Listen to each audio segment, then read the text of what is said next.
Fox Sports. We are the Sports. We are Florida. Baseball's hottest team and its biggest show hit Miami on Monday. Cuban sensation Yasiel Puig fizzled in Game 1, but sizzled last night with a game-winning homer.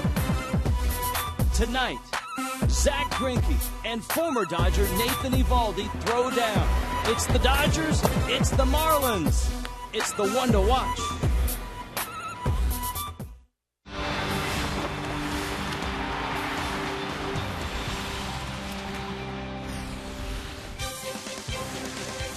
In Miami tonight, the biggest show is still in town. The hottest team in baseball is still here. The Los Angeles Dodgers, the Miami Marlins. This would be Game 3 of what has been an entertaining series so far. Zack Greinke getting set to face the Fish. Donovan Solano, Nathan Eovaldi, and the Marlins hoping to answer back. Marlins got Game 1 of this series. The Dodgers won last night. Welcome to Game 3. Hi, everybody. Rich Waltz, along with Tommy Hutton. Fun series so far. Seesaw game last night, and Yasiel Puig late to the ballpark, early on the fastball. Well, it's no question it's been a fun series, Rich. The first night was Jose Fernandez. Last night it was Puig coming off the bench in a double switch and then hitting a huge home run. A guy who just attacks first pitches. So you get a first pitch that's middle of the plate, he's going to do some damage. Yeah, and I guess the best remedy would be don't throw him a strike on the first pitch. Well, here's a guy who was 40 games in Double-A before the Dodgers called him up. Here's that first pitch fastball from Dan Jennings. When they called him up, boy, he infused a lot of energy to the Dodgers. Look at that, a .630 batting average when he hits that first pitch. Dodgers aren't all about Puig, and they're not all about offense. They have a terrific rotation, and in the next 2 games of the series, the Marlins get the Dodgers' 2 best starters. And it's Zack Greinke who goes tonight. Greinke, the former Cy Young Award winner, enormous contract that he signed to open the season. He's been pretty good. Yeah, Rich, the Marlins get a dose of Cy Young Award winners. Greinke's first out of the chute. He's been hot, too. His last 3 starts, he's 3-0, and his ERA is .090. Got a devastating slider. He's a tough right-hander. Clayton Kershaw goes tomorrow against the Fish. Now, a former Dodger, Nathan Eovaldi, goes for the Marlins, and he tries to solve what ailed him last time. He's part of our Coventry Healthcare matchup. You know what? Up until July 24th last year, he was still a Dodger. He came up in the Dodger organization, came over to the Marlins in the Hanley Ramirez deal, but boy, oh boy, did he struggle against the Giants. Last time out, 12 hits, 11 runs in just 3 innings. One guy who is not struggling is Giancarlo Stanton. Hot, hot, and hot. Everything off his bat is a line drive. We'll talk about it. Dodgers-Marlins coming up.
Set first two nights have been a lot of fun. Marlins and Dodgers.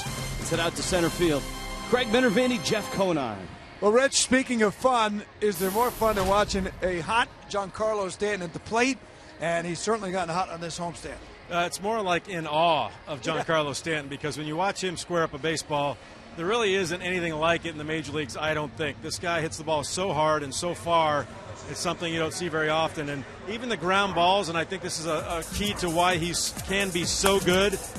You see him last night driving in a run with a nice little ground ball to second base after Donovan Solano moved him over to third.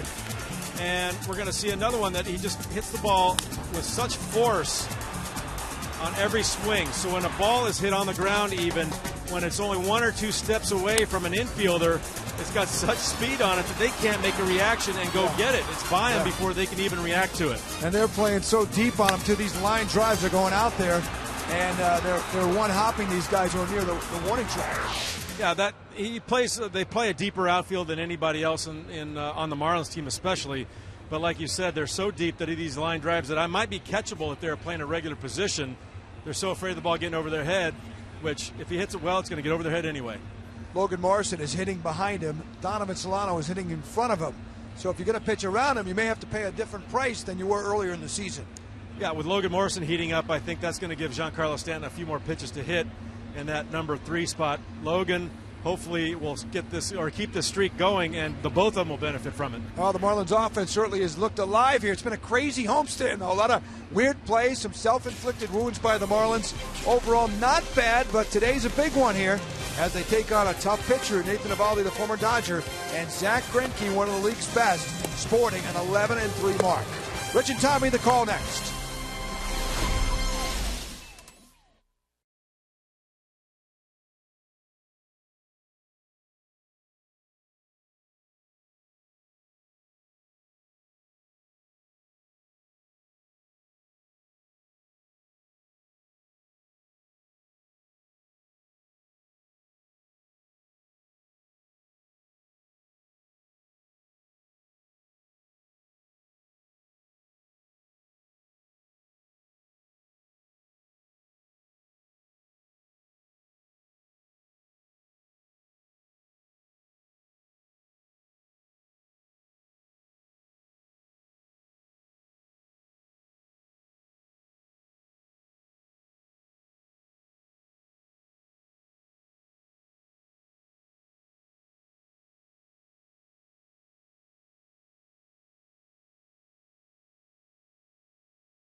Baseball is brought to you by Toyota. Let's go places. By AT&T Uverse TV. Check availability. 1-800-PICK-AT&T. Rethink possible. By Just for Men Mustache and Beard. And by Checkers. Feast on. What a glorious look outside. Inside Marlins Park, the Fish and the Dodgers. It's time for the Dodgers lineup. Well, Sandy Koufax for you. Brought to you by JM Lexus, Carl Crawford, Yasiel Puig, Adrian Gonzalez. Felo Ramirez hits cleanup. Andre Ethier's in center. Remember, Matt Kemp on the disabled list. A.J. Ellis, the catcher. Jerry Hairston Jr.'s at third. Mark Ellis is at second base. And Zack Greinke, look at his average, 357. He hits ninth. Nathan Eovaldi. The numbers are a bit inflated, the ERA especially.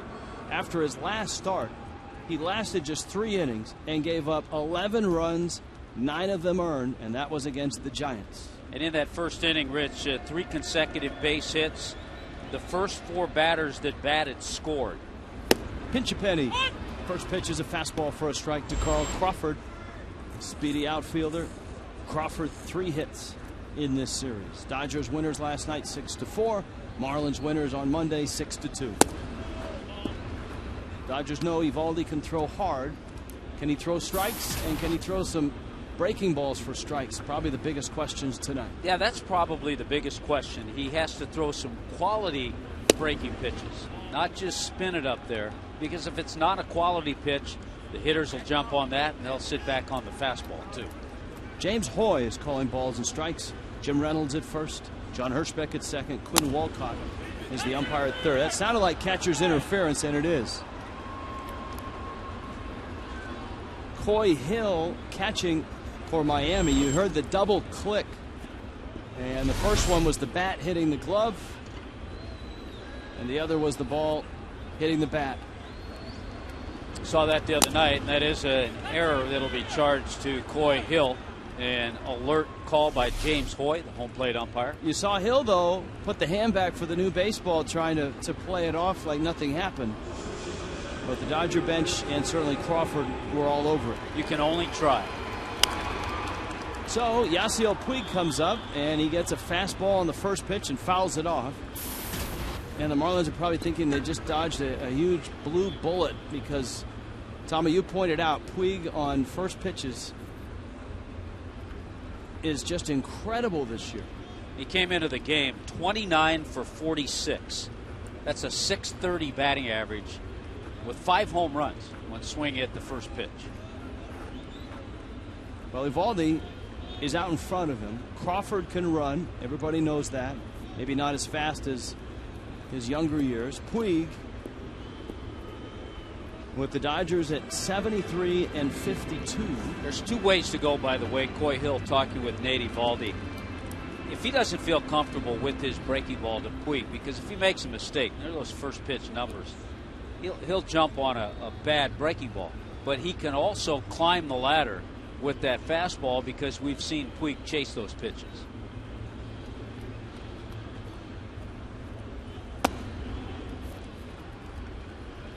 That breaking ball is out, and Puig does not offer. Puig, a sensation throughout baseball, but certainly his arrival here in Little Havana has caused quite a stir. Every night he's doing interviews, television, radio, photographs. Had a big press conference before Game 1. Spent time on the field today with Marlins' own Hall of Fame Spanish broadcaster Felo Ramirez. Photo shoot with Puig and Jose Fernandez. Morrison, there's that photo shoot. You know, the interesting thing about the pair, obviously both are from Cuba. Puig's 22, Fernandez just turned 21. But their baseball history is very, very different. I mean, Puig played professional baseball in Cuba up until a couple years ago, and there is a lot more unknown about Puig than there is about Fernandez, who played high school ball in Tampa for 3 years before the Marlins drafted him. Marlins pitch out,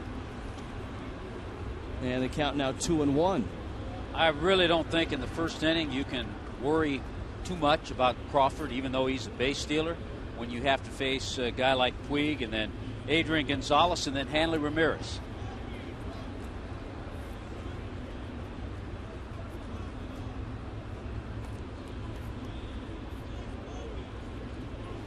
There's the breaking ball.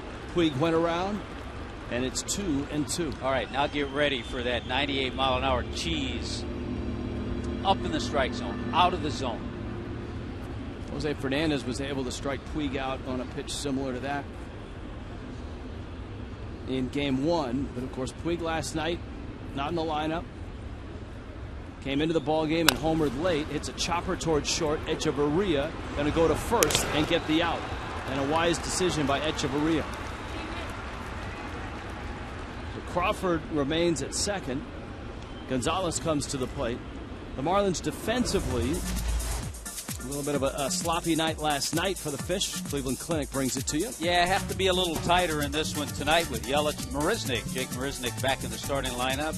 Giancarlo in right. Lucas Echeverria, Solano, and Morrison, and Coy Hill handling Nathan Eovaldi. Adrian Gonzalez, a 31-year-old slugger out of San Diego. When the Dodgers made the big trade last year, Gonzalez, probably the biggest piece coming over from the Red Sox, because the Dodgers had to soak up contracts of Josh Beckett. Of course, Beckett has battled injuries. Of Carl Crawford. Crawford was injured at the time after Tommy John surgery. That one fouled back into the seats. And so Gonzalez arrives in L.A. and he has 6 more years to the tune of $126 million. He is signed through 2018. I'll tell you what, early on, Nathan Eovaldi's breaking ball a lot better than his last outing against San Francisco. He threw 3 in a row to Puig, and he threw a good one to Gonzalez. That makes a difference with that fastball, because then the hitters just can't sit on that. Alvin, Texas, hometown of Nathan Eovaldi. Dodgers 11th round pick in 2008. Of course, Alvin, Texas, home to Nolan Ryan. 3rd year in the big leagues for Eovaldi, and he's only 23. Gonzalez hammers it center field deep. Marisnik back there, makes the catch right at the track. Crawford tags and ends up at third base. That ball was smoked. A little more lift, and that's got a chance to do more damage. What's one thing that we have seen about Jake Marisnik? Good jumps immediately, good route right to the ball. Ball was scalded by Gonzalez, who was hitting .339 with runners in scoring position before that AB. Hanley Ramirez now has been met with not a whole lot of warmth in his 3 days here in Miami by the home crowd. Ramirez 1 for 5 last night and 0 for 4 in the first game. Goes after a fastball and fouls it back. Now, last night we have emails and tweets that we don't get to, and I saw one after the game that we didn't get to that asked the question, why such vitriol from Marlin fans when Hanley steps to the plate? You have to look at the last year, the last part of Hanley's tenure as a Marlin. Swing and a miss at a Certainly breaking not ball. the early years. The Rookie of the Year years. No, or the 3-time All-Star, but you're right, it didn't end well. In his return, has Hanley's reception been proper? Hashtag HR13 yes, or hashtag HR13 no.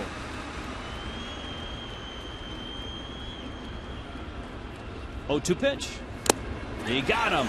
Eovaldi strikes out Ramirez and leaves Carl Crawford at third base. So Eovaldi looks much better than his last time out. Zack Greinke gets the ball next for the Dodgers.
And high. He has himself a bat, and he's in the lineup. Brought to you by JM Lexus. Christian Yelich in left field. Donovan Solano's at second. Stanton slotted third. Morrison behind him. Both Stanton and Morrison on nice hit streaks right now. Ed Lucas at third. Danny Echeverria at short. Jake Marisnick hits seventh. Coy Hill gets a start tonight. Hits eighth. And Nathan Eovaldi will get the ninth spot against Zack Greinke. Look at the record at 11-3. The ERA just over 3. And a double dose of Greinke and Kershaw for the Marlins within the next 24 hours. And you look at how hot he's been over those last 4 starts, last 3 starts, the ERA 0.90. A Florida guy, Apopka, Florida. Back when Kansas City made him the 6th overall pick in 2002. And Yelich pulls one. Just foul. Yelich a couple hits in this series. Both of them have been doubles. Ichiro has picked up a base hit and has reached 4,000 hits in his career tonight as the Yankees are at home against Toronto. Proving that he can hit just about anybody. He got that hit off R.A. Dickey.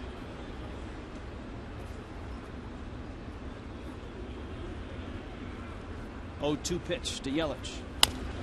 And a little tapper. It's going to pull Ellis to his left. A little flip in time to get the out. Dodgers defensively, big names in the lineup and big names out in the field. Brought to you by the Cleveland Clinic, Florida. Yeah, Crawford, Ethier, and Puig in that lineup in the outfield. Jerry Hairston Jr. getting the start tonight at third base. Juan Uribe, who's been hot, gets the night off. Hanley, Mark Ellis up the middle. Adrian Gonzalez at first. And A.J. Ellis back behind the plate. Here's Donovan Solano. Couple hits in the series for Solano. And he fouls a pitch off. Last night was a frustrating night for the Marlins. Yeah, Puig had his heroics with the home run in the 8th, and the Dodgers added one in the 9th. But the Marlins had a lot of opportunities as well, especially on a night where their starter, Jacob Turner, didn't pitch particularly well. Off of Greinke, Hanley bare hands and makes a nice play. Felo Ramirez had to adjust mid-route. Yeah, Zack Greinke almost played that into a base hit. So many times we see a pitcher who just kind of reacts, and he didn't pull back, and he deflected it. Sometimes you see a hitter get a hit, but nicely played by Hanley Ramirez. Bare hand throw, and just got Donovan Solano. Yeah, the Marlins last night, Rich, 2 for 14 with runners in scoring position. Giancarlo Stanton now. Greinke misses away, and it's 1-0. We track exit speeds for all base hits now. And for Giancarlo Stanton, it seems like every one that he's had on this homestand, it's been over 100 miles an hour. That's a rocket to left and deep and gone. My goodness, is he hot. How about the exit speed on that? Oh, my. And it's 1-0.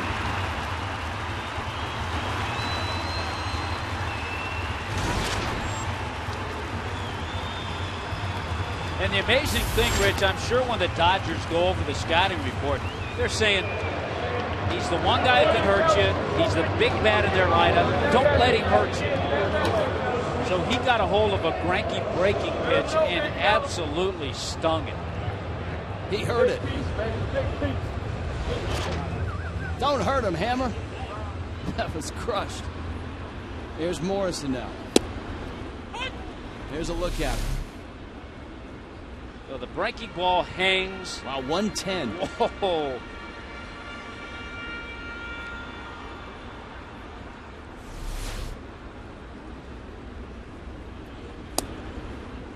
Once again, we point out 16 home runs now for Giancarlo. 13 have been hit at Marlins Park.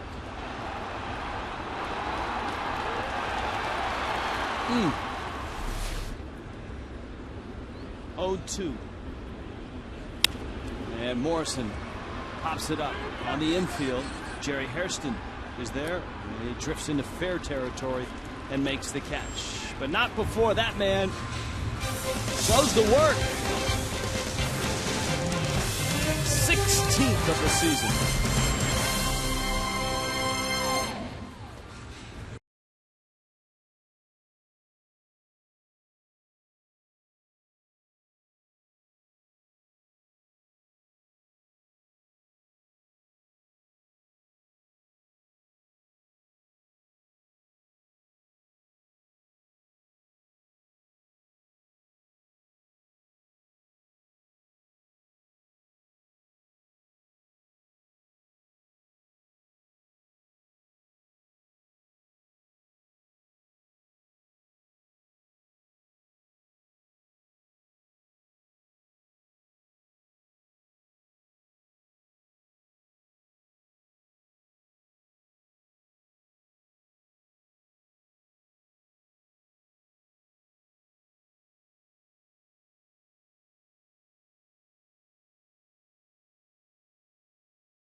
Even Dodger fans had to sit up and take notice of Giancarlo Stanton's drive to left.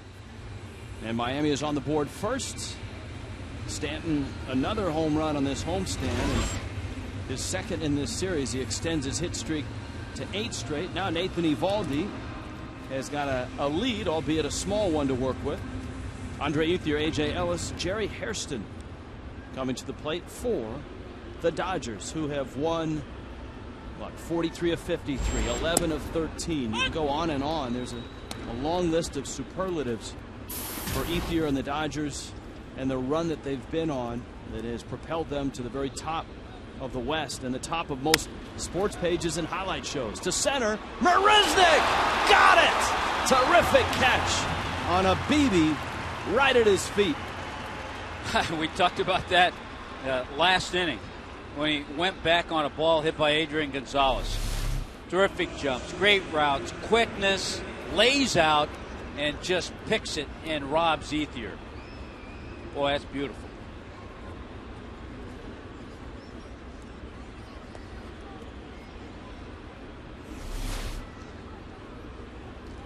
So 1 out, albeit a loud out, and Eovaldi misses outside to A.J. Ellis.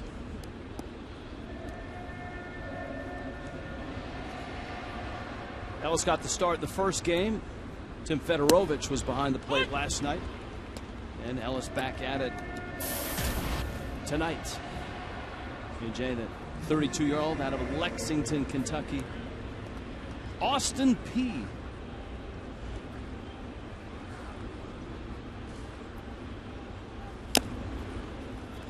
Foul tips it. In a way, he's kind of like the Dodgers version of Carlos Ruiz, though he's certainly not as accomplished as Ruiz, but he's a guy that was drafted back in 2003 in the 18th round and just slowly climbed his way up the organization. Finally got a sniff of the big leagues. Last year had a real nice year. Injured. 13 homers, 52 RBIs. To center, Marisnick called upon again, and no problem. He's gone deep to his right, he's gone deep to his left, and made the diving catch straight ahead. Series closes tomorrow. The last time we'll be able to see the little running Dodger dog, who looks like Marisnick running down a fly ball, actually. 12:40 tomorrow, folks. Subway Restaurant gets you a voucher for discounted $5 tickets. All seniors 55 and older get a complimentary ticket on Senior Ticket Thursdays, presented by Wellmax Medical Center.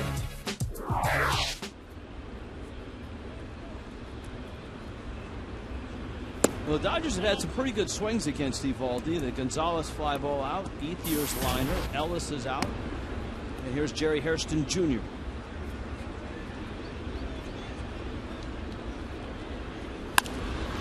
He smacks one. To who else? Marisnick. 4 outs already recorded by Marisnick as center. 1-0 Miami.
Telecast presented by the Authority of the Marlins may not be reproduced, retransmitted in any form. Accounts, descriptions of this game may not be disseminated without the express written consent of the Marlins.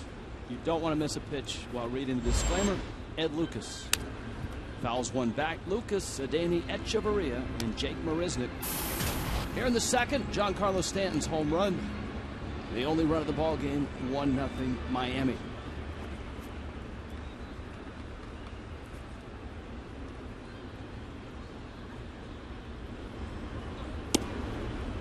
We were talking earlier when A.J. Ellis was hitting about catchers, National League. All of a sudden, Yadier Molina has taken over the batting lead, hitting .336 to Chris Johnson's .334 coming into play today. And Lucas bangs one in the gap, left center. Ethier cuts it off. And Miami's third baseman has a leadoff single here in the second inning. But Chris Johnson had himself a very important hit. A 3-run homer off of Mets reliever Greg Burke, and the Braves beat the Mets 4-1. Yeah, he only had one today, but it was a big one.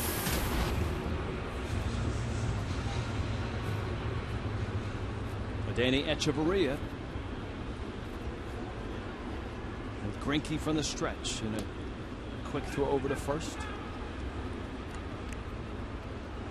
You know, Zack Greinke, one of those guys, he looks like he's about 16 out there, but he's been around. He's 29 years old, but he's won over 100 games in the major leagues. Of course, he won a Cy Young in 2009, and Echeverria pokes one into right field. That's a hit. So the Marlins went big with a home run in the first. Now they go little here with a couple of singles, and that brings Marisnick to the plate.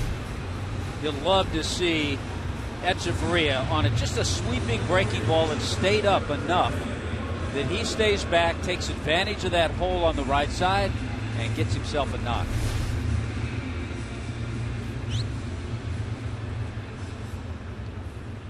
Marisnick 0 for 5 in the series. In the 7 spot. And he's up with nobody out.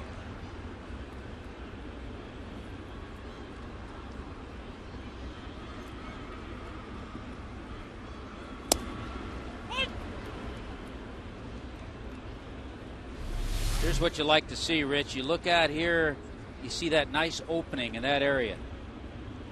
And then, even better, you get a pitch, a breaking ball out over the plate.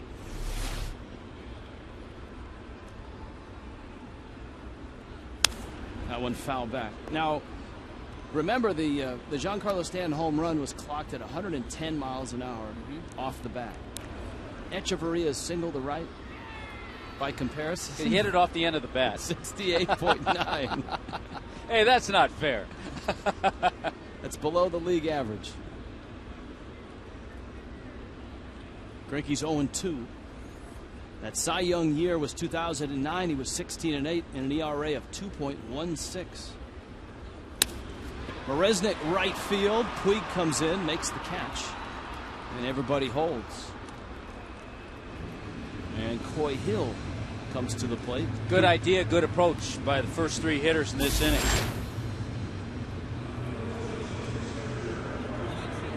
Got to be kind of fun for Coy Hill to play against the team that drafted him out of Wichita State.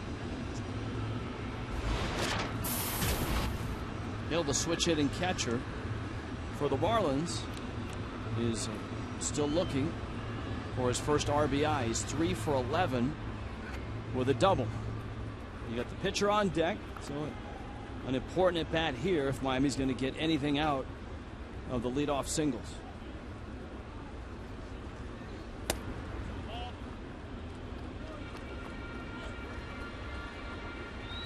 You mentioned Greinke's choir boy looks. Yeah. Well, which looks are deceiving at times. Which made the Greinke Carlos Quentin showdown even more interesting. Of course, earlier in the year, the Dodgers and the Padres, Greinke throws a strike. Greinke almost, I don't know if he slipped or he thought a throw was coming to second, but he ended up on his knees after that pitch. Counts 1 ball and 1 strike. Of course, Quentin charging the mound, planting Greinke in the ground and breaking his collarbone.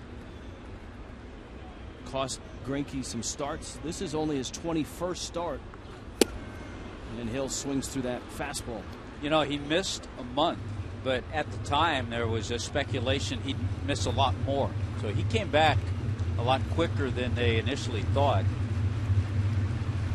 And came back pitching well. We've talked about the way he's pitched lately for Don Mattingly. His last 9 starts, he's gone 8-1 with an ERA in the 2s.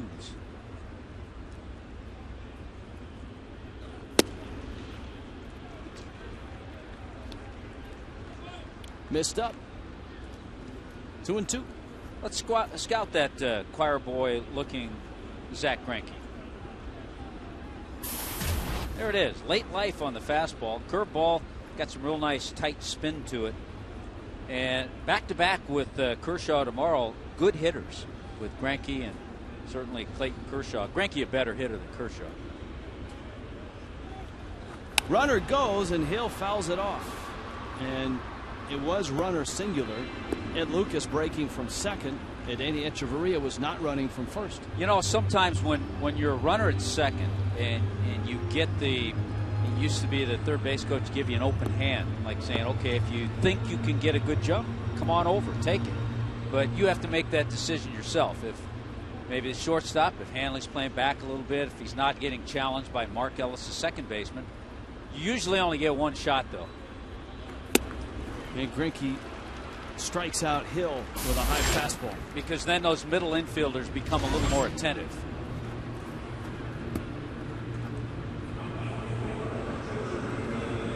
That's the importance of hitting 7th and 8th when you get runners on, is they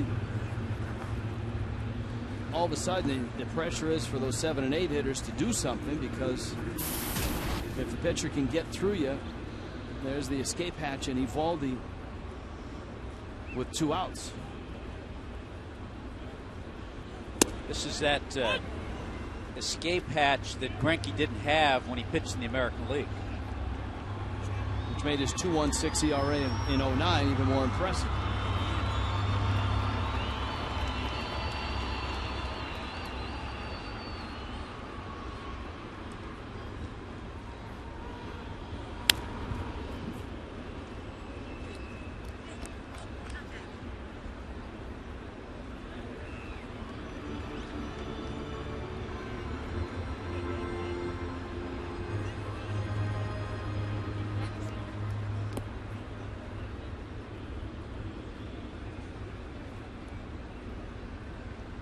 Oh, 2 to Evaldi.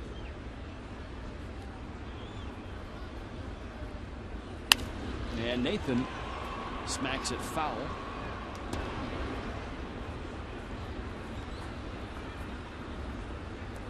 A Giancarlo Stanton home run. And that's the only scoring so far.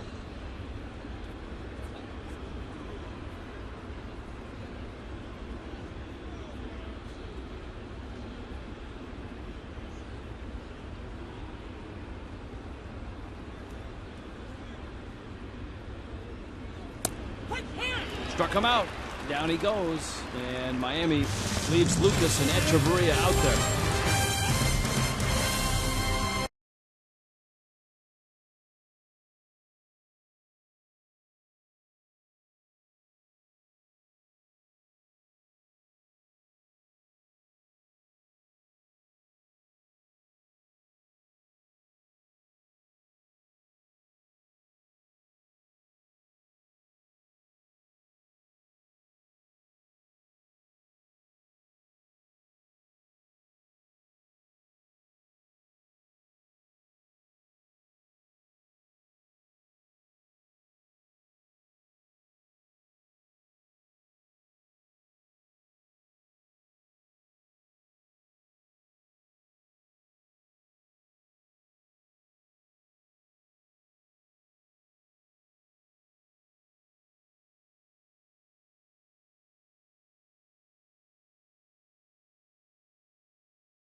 Top 3 in Miami. Mark Ellis is the Cholula Hot Sauce Spotlight player. Rapid City, South Dakota. Second all-time in hits, our friend Dave Collins, number 1 on that list. Helped the Gators to a couple of College World Series. And every time the Marlins see Mark Ellis, our producer John Solser, a Gator through and through, springs this on us.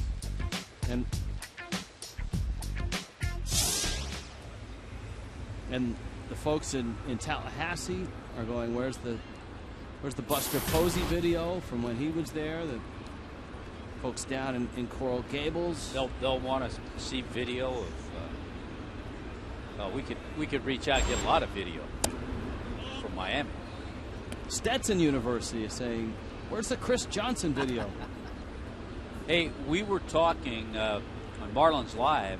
They did a little roundtable talking about all the races, especially focusing in on the Central. A couple of teams, the Braves and the Dodgers, with really substantial leads. But the Braves took quite a blow today, finding out that Jason Hayward is going to miss 4 to 6 weeks with a broken jaw. He was hit by Jonathan Neese last night. Ellis 3 hits in the series, and Evaldi strikes him out. Ellis doesn't like it. You can hear the exchange. It's been a big corner for James Hoy on both sides. Greinke's been able to get a couple calls out there. Let's see where this one ended up. The targets there, more often that ball came back a little bit. I think that's on the plate. I think that's going to fool Mark Ellis when he goes back and watches the video. That's a strike. It's got plenty of the plate, and it's at the knees.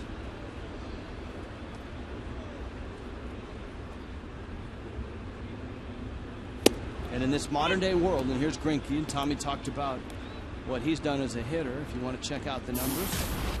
Yeah, how about 15 hits on the year and a 357 average? In this modern-day world, hitters in an at-bat like that, if they've got time, will dash back into the clubhouse to watch the at-bat, and they'll see the fox track. And many times they'll come to the plate for their next at-bat and tell the umpire one way or the other. Well, I'll tell you what, Eovaldi is locked in. He's not wasting any time. He's on a good rhythm with Coy Hill. It's always good to see pitcher and catcher work that way together. And he has his breaking ball tonight.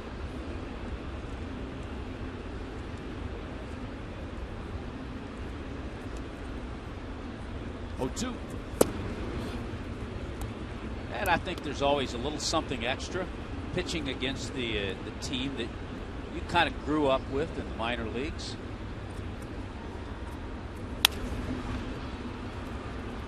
Echeverria on to first, and Greinke is out number 2. Dodgers tomorrow afternoon, Rockies on Friday night. Get the Sir Pizza 4-pack, includes 4 tickets, 4 personal Sir Pizzas, 4 Pepsi soft drinks for just $60 on a Fireworks Friday. Stay in your seats after the game. Fireworks Spectacular presented by Bacardi. Go to marlins.com for tickets. Crawford offers it the first pitch and bangs it out of play.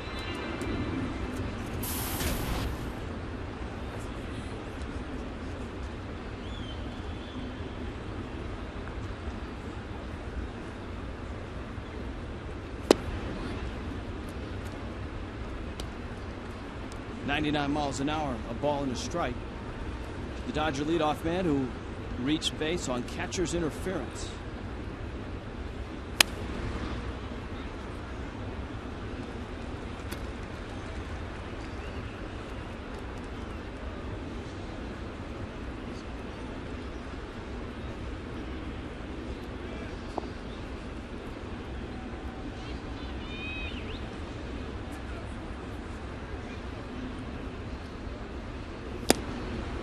Wow, 98, and he struck him out.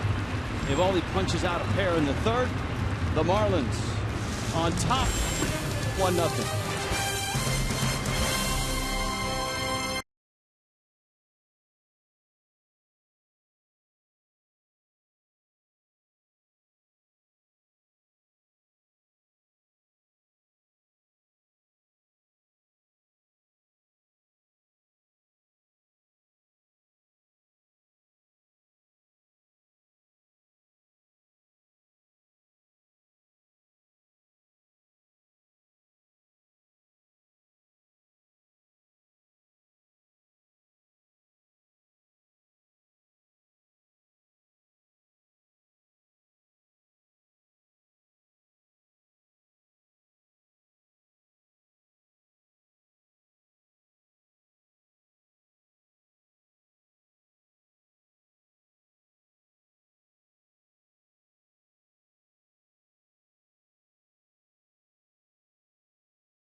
Bottom of the third, 1-0, Miami on top. Giancarlo Stanton took a breaking ball from Zack Greinke and hit it in the seats. And that's the story so far. Let's check in with Craig Minervini. Craig? Well, it is a party atmosphere up here. A little bit over to your right, guys. Felo Ramirez, our great Hall of Fame broadcaster on the Spanish side. #1, right, Billy? In the Hall of Fame. And tonight, 90 years old and 140 characters. He's tweeting. Are they good tweets, Billy? Felo is on Twitter tonight. It's called the Caribbean World Series for all but 9 years since 1949. A legend in Latin America and certainly here in South Florida. In Cuba at CMQ Radio, he was very big. Before the game today, Felo is chatting on the field with Yasiel Puig. If we have that shot. And here's a picture of Felo. And there's a great shot. See, I want Felo to see the picture, but I don't know if he see. Very handsome. Hey, let's find out what he's tweeting here. Alex, come over here. Tell me what words of wisdom Mr. Ramirez is tweeting today. Well, so far he's been very impressed with Eovaldi's outing and with his velocity. He's been commenting on that a lot. Okay. Stanton's home run clearly was a highlight. He gave his signature home run call. Which was what? Which is y la bola se llevó la cerca, which translates into the ball has taken the fence literally, but means he's gone long. So that was a highlight thus far. Marisnik's playing center was also a comment. So I think he's enjoying the attention. When he's off the air after the third, he'll be answering fan questions and answering fan comments about what he means to them. And what is his Twitter? Well, tonight we're using Los Marlins. He's taking over Los Marlins. If you have questions or if you have impressions or if you have what Felo means to you, you can use hashtag Felo en Vivo. Okay. Say that one more time. That's hashtag Felo en Vivo. All right. And there it is here coming up. Yeah, there it is on the screen. Felo with his handle there. 90 years, guys, and 140 characters, and a friend of all of ours, the great Felo Ramirez. Rich? On Twitter. How about that? I tell you what, it is a joy for us who travel with the ball club to get on the plane, late nights, early morning arrivals, whatever it is. And here comes Felo. He's right there with us. And I don't think, Rich, we comprehend the magnitude of Felo in the Caribbean countries. I don't think we comprehend that. No, I mean, it's Vin Scully like here. I mean, it's called great sporting events. Many of Muhammad Ali big fights, Super Bowls. I don't know how SpongeBob fits into his past or his present, but apparently he was invited to the party. Here's the 1-1. And the count's 1-2. As long as we can comprehend his tweets, we can play along at home.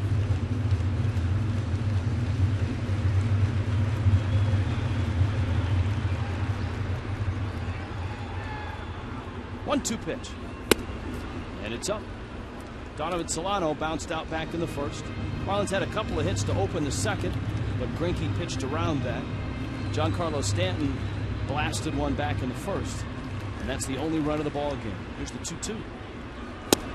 That is strike 3 called. AT&T U-verse rewind. Now, Zack Greinke, we talked about his fireboy looks, but he's been involved in a few dust-ups. This was him hitting Carlos Quentin and then telling Carlos Quentin, "You want a piece of me?" And Carlos Quentin said, "Sure I do." And he took a big piece of him. And he busted his collarbone. And then against the Diamondbacks, when Yasiel Puig got hit, Greinke hit one of the Diamondbacks and Ian Kennedy hit Greinke. So he's been in the middle of stuff.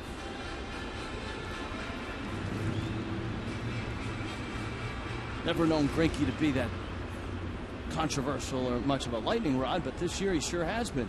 And obviously a different opinion if you ask Carlos Quentin. You know, he's usually up there, though, in the league leaders as far as hit batters. He's hit 6 this year. Not a gaudy number. 1-1 pitch coming.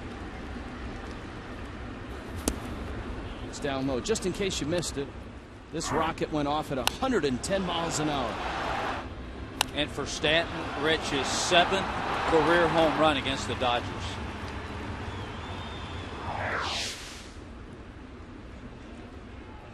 2-1 pitch. Oh man, another laser beam into left center field. Even the singles are scalded. Stanton has hit an 8 straight in this series now. He is 7 for 11 with 2 homers. I like to go back to the second game of the Giants series. I think he caught that one a little on the end of the bat. In that Matt Cain outing for the Giants, Stanton lined out his first at bat. He had a great walk and drew a walk in the 4th inning, and then homered off Cain in the 6th. And really, from that point on, he's really taken off. Now Morrison, who's hit in 8 straight, popped out in the 1st.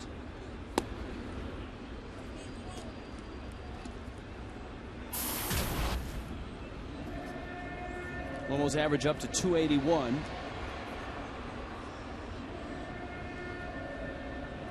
His slugging percentage up at 445.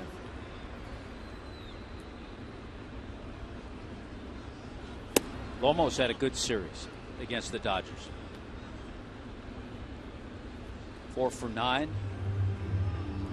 And during his 8-game streak, he hasn't homered, but he's driven the ball well. He's got 5 doubles.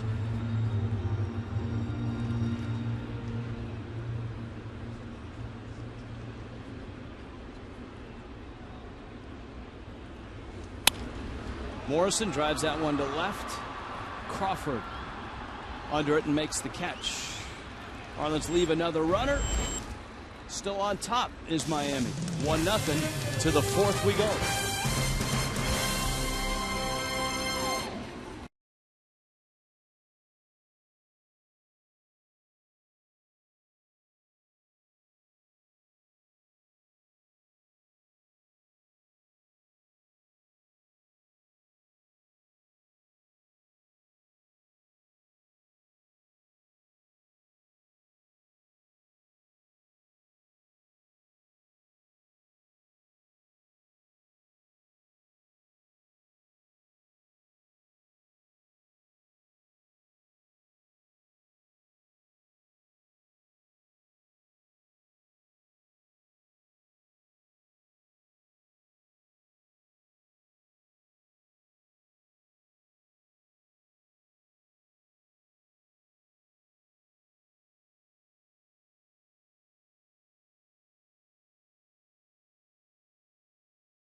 One nothing ball game. Miami on top. Cleveland Clinic 4th.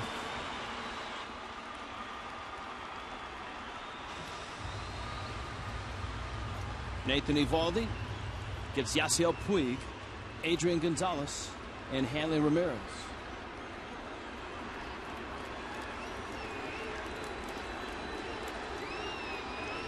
A lot of people have shown up to see Yasiel Puig. Breaking ball misses outside. This guy looks strangely familiar. Just received a nice ovation. Did LeBron James. Chopper, Lucas to his left. Gotta hurry. Does in the dirt. Morrison can't scoop it.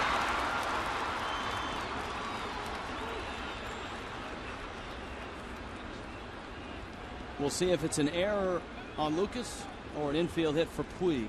My guess would be E5. Yeah, and I think what happens as an infield, and you have to be careful, things speed up and you realize it's a guy who you've seen and read about, has terrific speed and is an aggressive base runner. So Lucas really didn't get on top of that throw, through the two-seamer instead of the nice four-seamer, and Ed's going to be charged with the error. Now you have to be careful with Puig over at first base. And of course, you've got the big bats for the Dodgers coming up now. Gonzalez, Ramirez, Ethier. The speed of Puig, though, hasn't translated into successful base stealing. He has 7 steals, but he's been caught 6 times.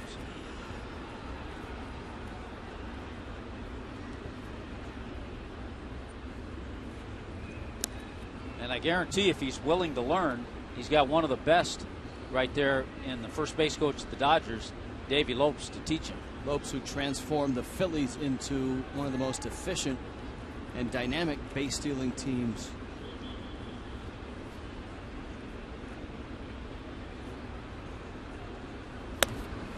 Although it seems like those days are long ago in Philadelphia. Charlie Manuel's now gone. The Phillies have gotten old, much slower. Yeah, they don't steal bases. Victorino's not there. He's in Boston. Worth used to run a little bit when he was there. Utley's been banged up.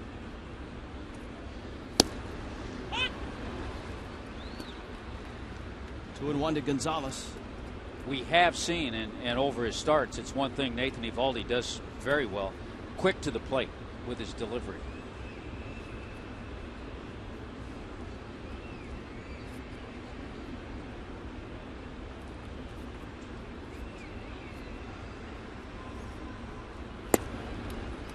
There's the breaking ball that misses up. He was able to throw that pitch for a strike earlier in the ball game. So far, just early in this inning, the breaking ball hasn't been there for Eovaldi.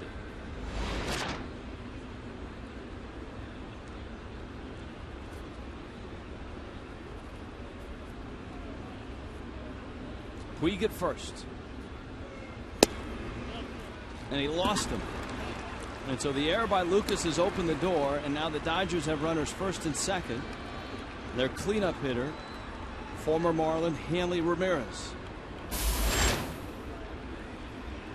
Well, Eovaldi's going to have to take that deep breath. Try to recapture that breaking ball a little bit, and the command. One thing we saw last night, we saw the Dodgers hit into 4 double plays.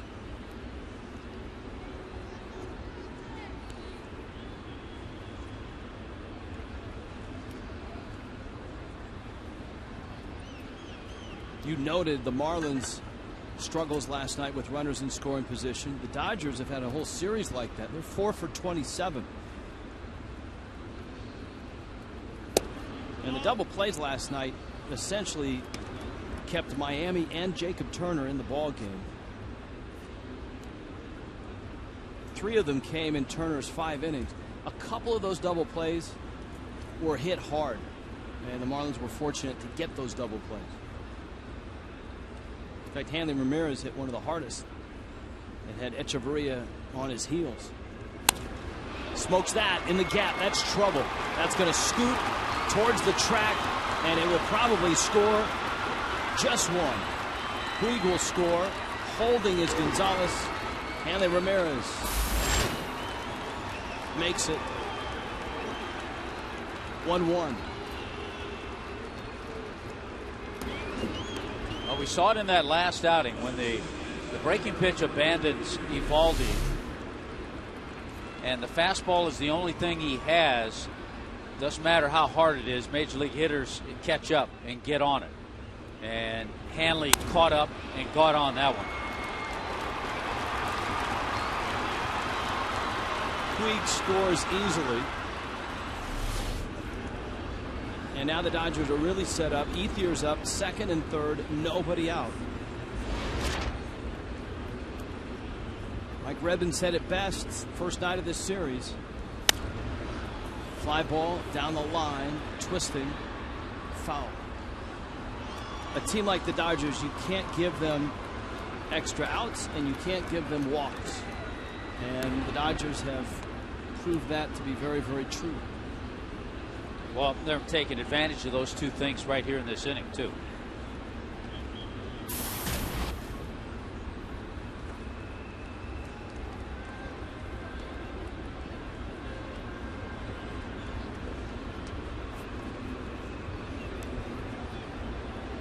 0-1.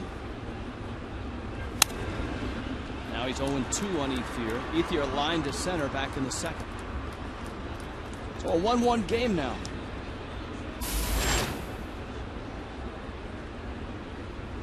And an unearned run here in the fourth.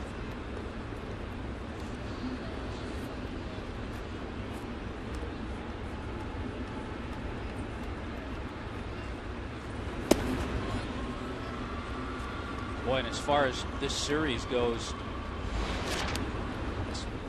you look at that error column. The Dodgers have made none. The Marlins have made 5 in this series. Which is unlike the Marlins, who are improved this year defensively and have been hanging around 7th, 6th, or 7th in the league in fielding. Yelich will play it on a hop. That'll score a run. And it's 2-1 Los Angeles. Ethier. He drives home Gonzalez.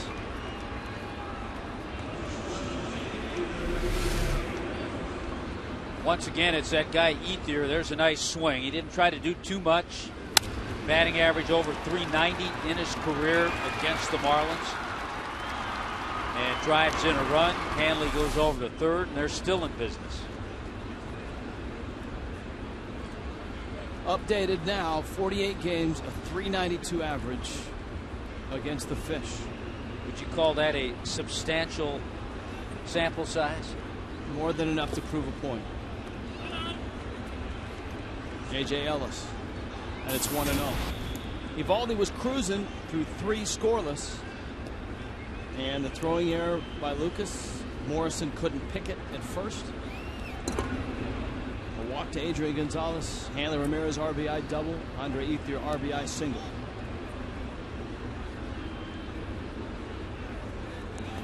And that one gets away from Morrison. It hits the first base umpire, Jim Reynolds. And this is just a sloppy mess. The Dodgers lead it now 3-1. And the amazing thing about the errors, the Dodgers have made about 20 more errors than the Marlins on the season. But you wouldn't know that in this series. Bad throw, gets the first base umpire, Jim Reynolds just clips him. That allows Hanley to score and allows Ethier to go to second base. Chuck Hernandez is trying to come out and compose his young right-hander. 2 errors in the inning, 2 hits in the inning, a walk in the inning, and 3 runs in the inning. And he's yet to get an out.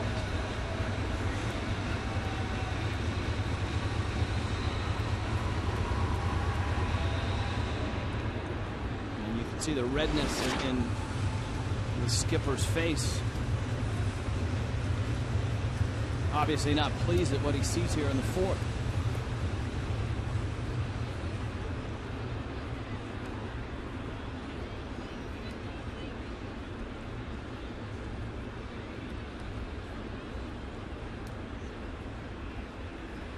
Dodgers have 3 runs on just 2 hits. Ellis fouls it off, running up to bunt. Ball and a strike. Well, the amazing thing about Don Mattingly's team and the run that they've been on is, and we've talked about it the last couple of nights, the way they've played on the road.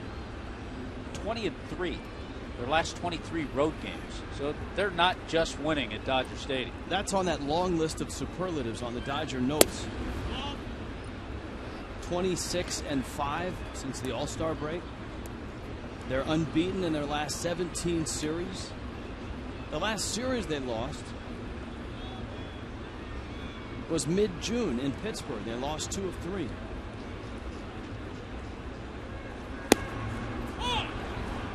And so obviously if you're the Marlins, you can't give them extra outs. You can't walk hitters. And the Marlins have made 2 errors in the inning. And after the first error, Evaldi walked Gonzalez. And it all adds up to 3-1 Dodgers.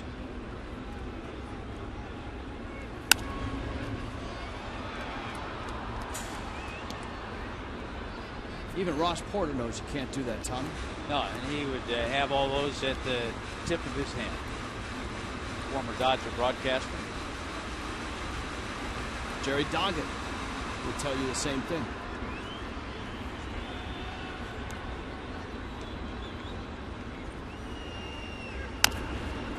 Tapper slowly hit. Lucas cuts across, makes the throw in time to get the out. It does move Andre Ethier to third. He's 90 feet away. Yeah, A.J. Ellis accomplished getting the runner from second to third with that little tapper. Play by Lucas. Head stayed on it.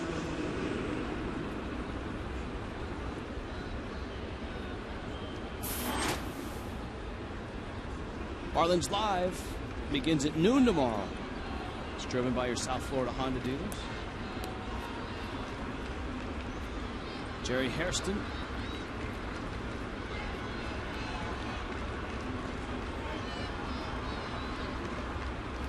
Infield in for Hairston.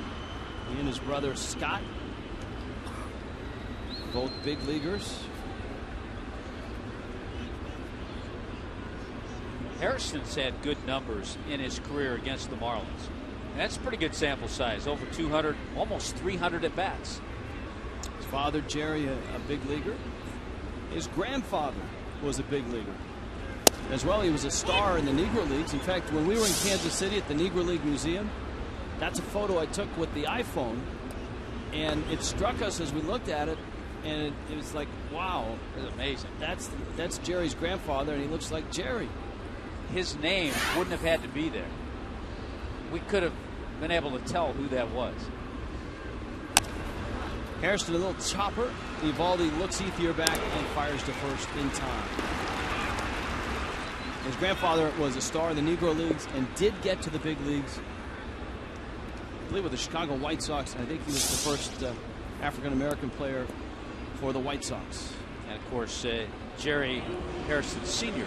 also played a good part of his career with the White Sox. People forget that Jerry Hairston Sr.'s brother Johnny got to the big leagues as well. It's 3 generations. That's impressive.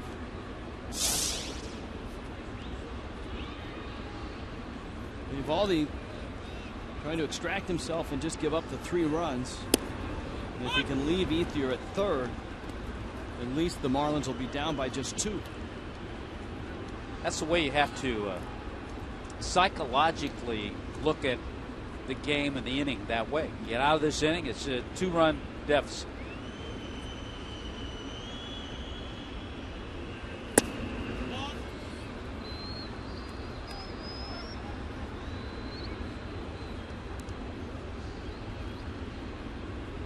The pace and the quickness and everything has changed for Eovaldi as well.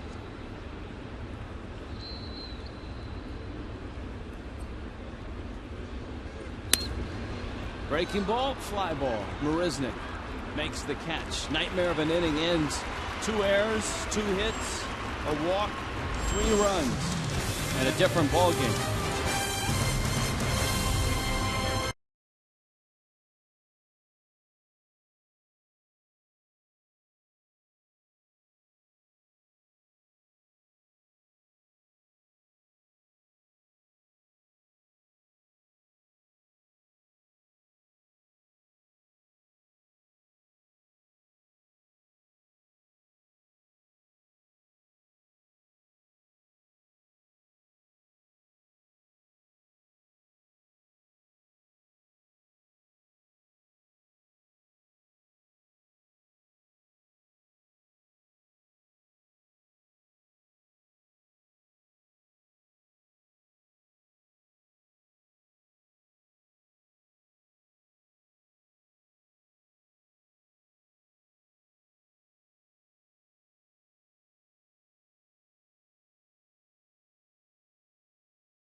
Visit your Honda dealer for great lease and finance deals on fuel-efficient Hondas. By Coventry Healthcare of Florida, lighting the way to better health. And by Hialeah Park Casino, a world of entertainment. Come and live it. Now open.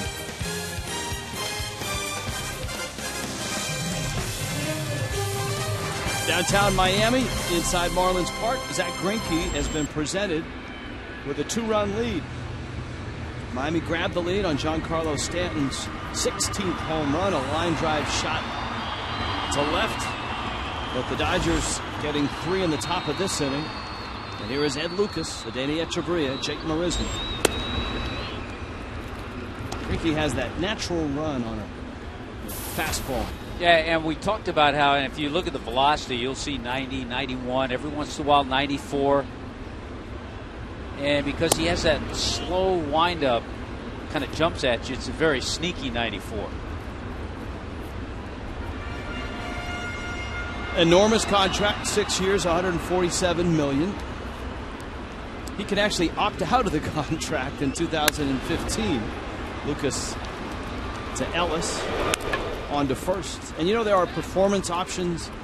And Rich, why would you want to do that? I know. I had to. When I saw that, I had to jot it down. Oftentimes, players for making the All-Star team or winning an award will get a $50,000 bonus or a $75,000 bonus, which seems odd for a guy that's making $147 million. Well, Greinke has an incentive. If he wins the Cy Young, it's $1 million. How about that?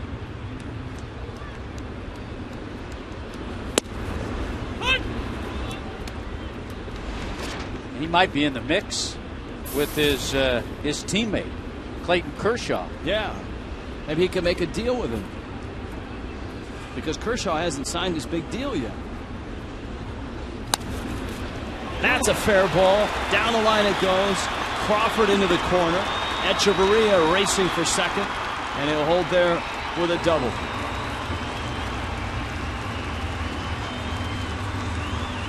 Yeah, we saw the first base hit of Echeverria a little bit off the end of the bat. He went the other way. This time pulls his hands in.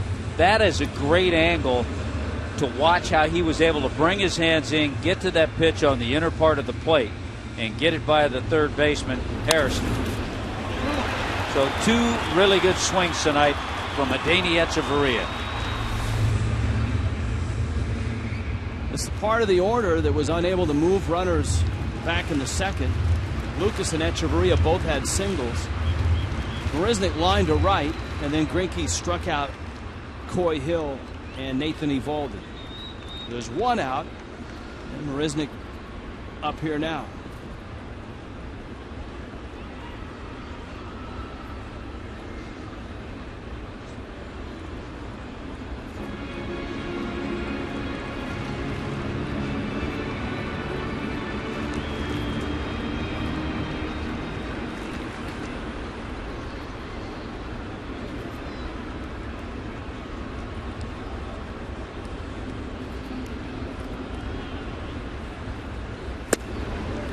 One of the things to observe in the last 3 days is how quiet Adeiny Echeverria has been with all of the hoopla with Yasiel Puig and Jose Fernandez, photo opportunities, meet and greets, all of that, you know, the 2 Cuban stars. And Echeverria has been very quiet. That's kind of his personality, Tommy. Yes, it is. Many of the Cuban players, especially the ones that I saw on the Cuban national team in the World Baseball Classic, and Puig is in this category, are very flashy, very stylish. Echeverria is not that. Fernandez is not that.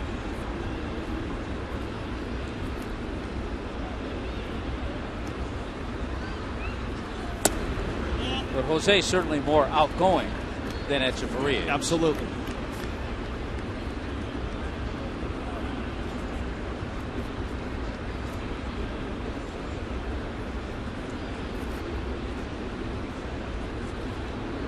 Marisnick sitting on a 2-1 pitch.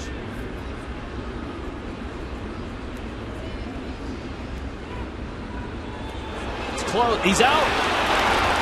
Echeverria is out and picked off. And the Dodgers get a big out at second base, and a difficult night mentally for the Marlins continues. Wow. And it just goes back to what you and I have both been talking about. You just can't make, when you're out talented, and the Dodgers clearly have more talent than the Marlins have this year, you just can't make mistakes like that.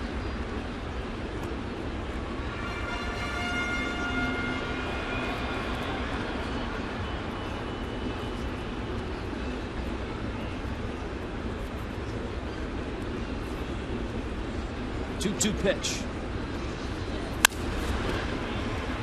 Hot smash. Ellis has that one and throws out Marisnik. And another promising inning dissolves for Miami. We're back after the sports injury prevention message from the Cleveland Clinic, Florida.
Yeah, they have. We used to see that all the time in San Francisco.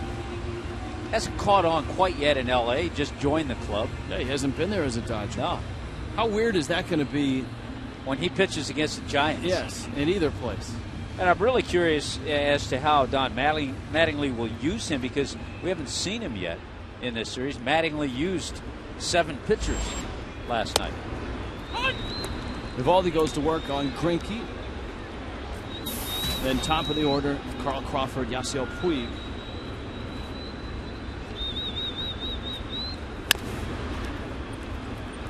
Little chopper to short, and Chavarria fires to first in time. A needed inning for Eovaldi to get back in the groove we saw him in the first 3 innings.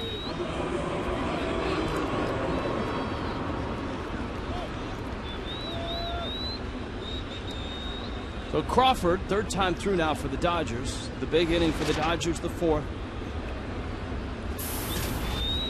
Ned Lucas throwing error. RBI double by Hanley Ramirez. A walk from Eovaldi. Eovaldi's throwing error. RBI hit by Ethier. When it was done, the Marlins' 1-0 lead was gone. And a 3-1 ball game. The Dodgers still have only 2 hits in the game.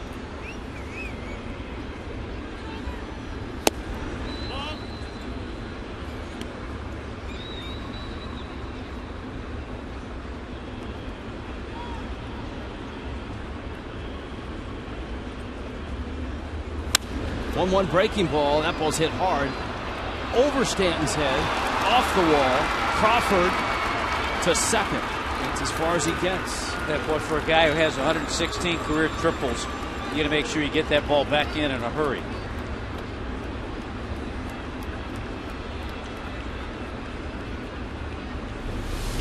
He makes a good adjustment. Breaking pitch is not that bad of a pitch. It's in on his hands, but his adjustment was able to get the bat head on it and hit it hard enough to get it over Stanton's head.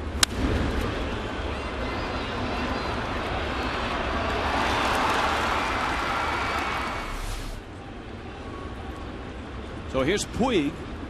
Be careful on that first pitch.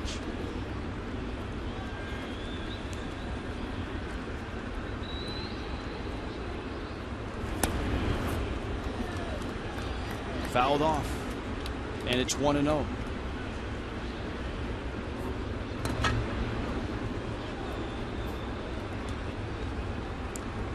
I heard a comparison, of course, when players arrive on the scene, especially with the success that Puig's had. Everybody's throwing out comparisons.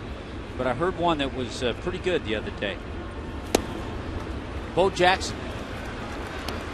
Number one, the way he's built, the power he has, and just the raw ability that he has, that Bo Jackson had.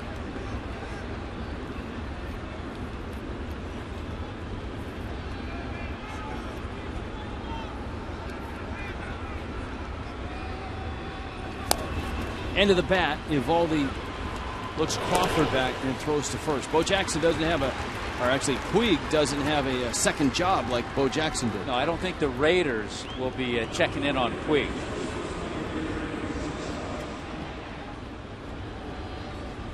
Two outs, Adrian Gonzalez now. Good breaking balls he threw. Eovaldi threw to Puig. And got him to hit that ball off the end of the bat. A little tapper back to the mound.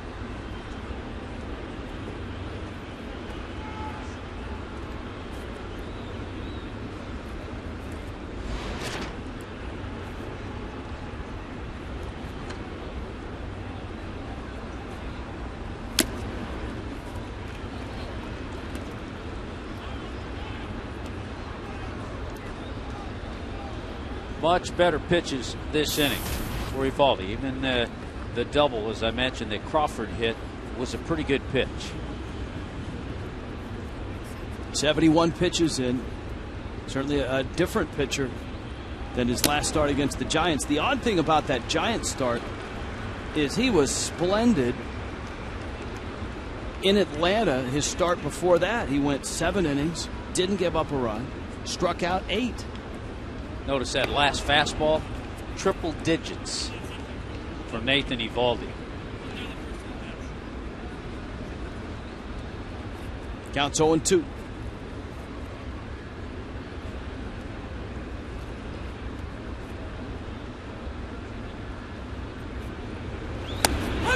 Struck him out.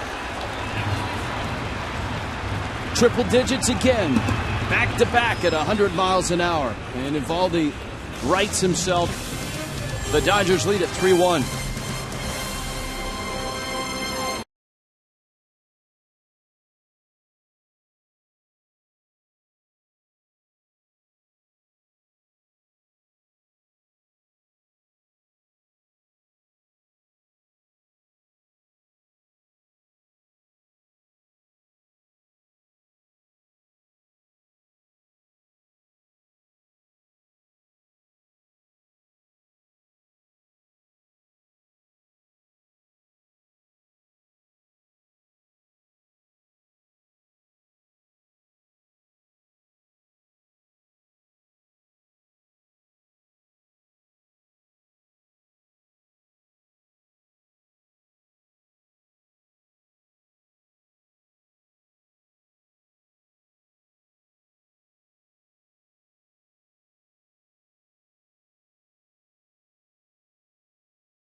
3-1, Dodgers on top. Only 3 hits for Los Angeles. Time now for the Just for Men Mustache and Beard Play Like a Champ profile. Career hits against the Marlins all time.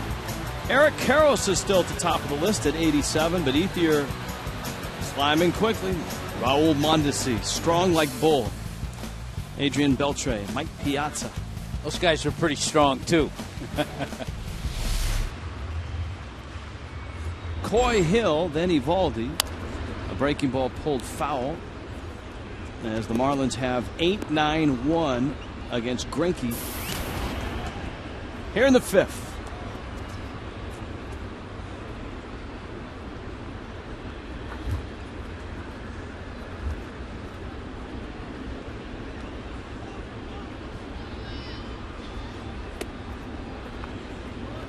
Last time up, Greinke threw Coy Hill a lot of fastballs up in the zone.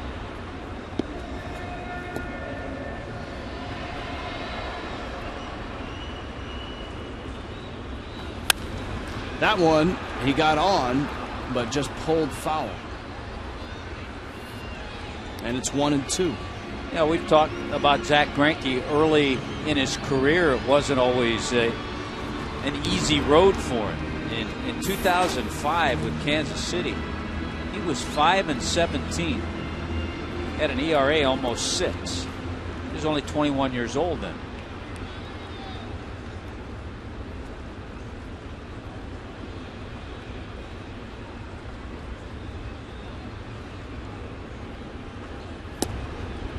In 2006, he dealt with some anxiety issues. Actually pitched most of that year in Double-A with Kansas City.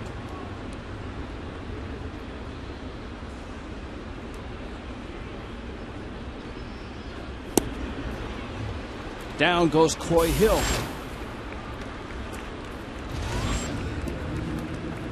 FPL scoreboard from around the National League. Games of significance. Well, by winning 4-1 on the Chris Johnson homer, the Atlanta Braves go to 77-49. Washington is now 15.5 back. The Cardinals win 8-6 to pull within a game and a half of Pittsburgh. And a lot of games going on right now. There is Evaldi. Greinke, a trade piece in a couple of big deals. He talked about his time with the Royals. He was a Royal up until December of 2010. When the Brewers came calling, they wanted to add to their rotation. Lorenzo Cain, Alcides Escobar, and a couple of others, including Jake Odorizzi, went from Milwaukee to Kansas City. And then remember, the Angels in a stretch run in 2012 were looking for help, and they went last year and traded Ariel Pena, Johnny Helwig, and Gene Segura for 2 months of Greinke, and then lost him to free agency to the Dodgers. And Gene Segura, of course, had a great year, the shortstop for the Brewers. A pair of strikeouts for Greinke to open up the 5th. I noticed lost to the Angels for the rest of the season this year is Albert Pujols. With that foot injury, he's going to have surgery. He's going to miss the rest of the season. Reading about Miguel Cabrera, a lower abdominal, a hip injury, but you know what? He's back in the lineup tonight. He came out of the game last night. He's in the lineup for the Tigers tonight. And you mentioned something to me that I think every baseball fan should know about Miguel Cabrera as Yelich swings and misses. Miguel Cabrera in his 11 years has never been on the disabled list.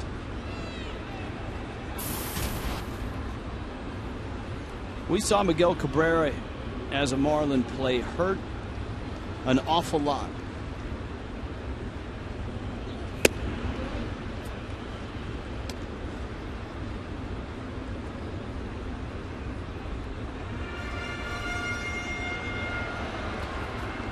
Yelich 0 for 2, couple ground outs, counts 1-1.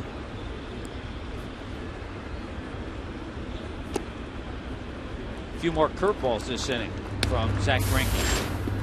That's what makes him so good. He has 3 quality pitches, and he'll mix and match. Early on, we saw some fastballs. Lately, and especially this inning, he's broken out the curveball a little bit more.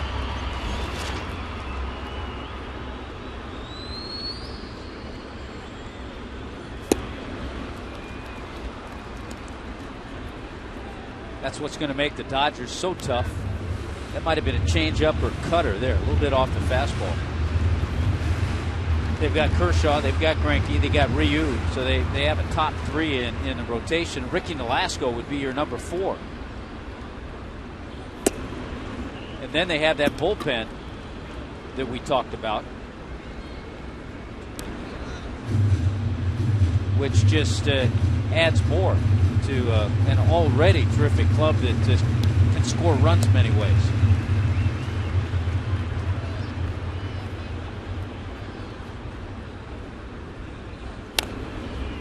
A couple of their high-paid starters aren't healthy and contributing.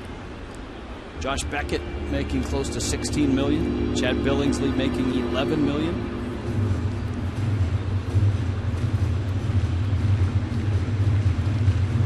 I think Beckett was a part of that Red Sox deal where the Red Sox said, hey, you want this deal? I think you have to take Josh Beckett.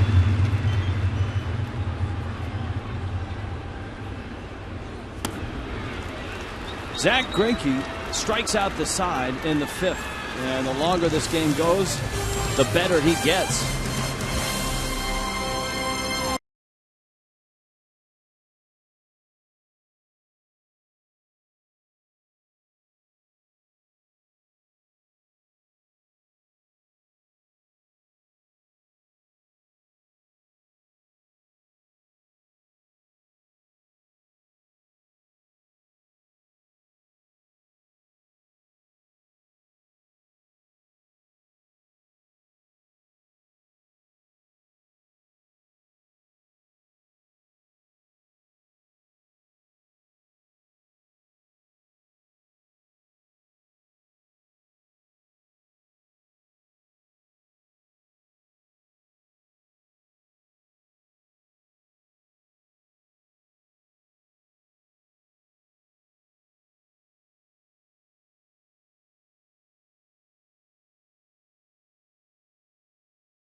Let's check in with Craig Minervini. Craig? Rich, I'm with Katrina Campins. She is the host of a new hot show on Style called Hot Listings, and a Miami girl, and I know it's exciting for you to be back on the tube here locally and around the country. I'm really excited because I just finished filming, and we just had episode 3 last night. It's on the Style Network, Tuesdays at 9 p.m. after my friends Julianne and Bill, and it showcases Miami and the luxury lifestyle here. Oh, you have celebrities on the show. It's a real estate show, but also about, you got your crazy Cuban family involved in this too? We do. My Cuban family is definitely a main component of the show. You have my mother, you have my sister, you have my father. So you see the Hispanic blood and working with family, which is sometimes it's a blessing and sometimes it's a curse. You've been on a bunch of other shows, The Apprentice. Were you fired by Donald Trump? I was. And what was that like? It was a surreal experience, and I'm so grateful to still be doing business with the Trump family today. And they're actually doing a bunch of stuff in Miami now. So, remodeling the Doral for one thing. You had your first pitch out here, which is, that's a big moment for anybody. How'd you feel you did? Oh, it was disastrous. But you know what? It's the 3rd time that I've thrown out the pitch, and it never goes that well. Whoa, that was a little wide. That's a big target in Billy the Marlin. It is, but it's always fun to come out here and just, feel the vibe and feel the energy and so forth. So I'm sure Rich and Tom would agree. Jose Fernandez would be a great guy, since you do profile local celebrities and guys who are known nationally, because his personality is engaging. Who else has been on the show? What kind of type celebs you getting? Russell Simmons has been on the show. Jason Taylor and his wife Katina Taylor have been on the show. You have Carlos Ponce from Couples Retreat with Vin Thon, who's also a Miamian. So you have a lot of celebrities on the show, and we would love to have him. We need a Marlins player on the show. Sounds like a good idea. Again, the show's on Tuesday night, 9 o'clock on Style. Yes. Tuesday nights, 9 o'clock on Style. Good luck on the show. Thanks. Thank you so much. All right, Rich, back to you. Craig, have you ever appeared on the Style Network? I have not been on the Style Network. You need to have style to be on the Style Network. Ed Lucas has had like 5 or 6 of these plays throughout the series, and that's going to be an error on Lucas. He's had a couple of plays that he's just double clutched, and with a little speed up the line, Ethier reached base, beat the throw, and it's going to be an error charged to Lucas. For the Marlins, it's their 4th error of the game. Just can't get it out of the glove, and there's Ethier beating it. A.J. Ellis, Jerry Hairston Jr. I think a good celebrity on that show could be Dan Le Batard's dad. to give the already Cuban flavored show just a little bit more. Poppy? Poppy could be on there. Poppy's got style. He's authentic.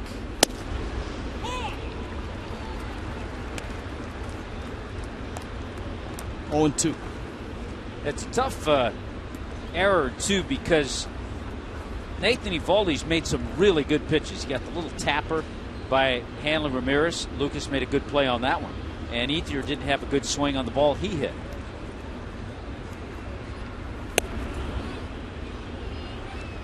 .98 miles an hour on the fastball.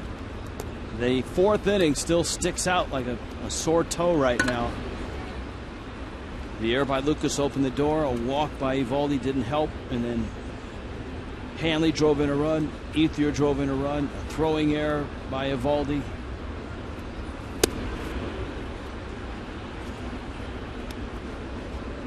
Take that inning away, and Eovaldi's having a splendid night.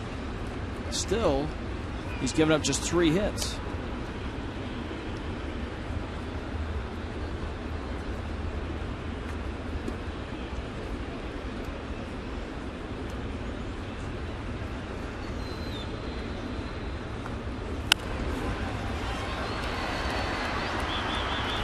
Pointed it out a while ago, the error total is not looking good in this series for the Marlins. Looking a lot better for the Dodgers. The Marlins have made 7 in the series, to the Dodgers none.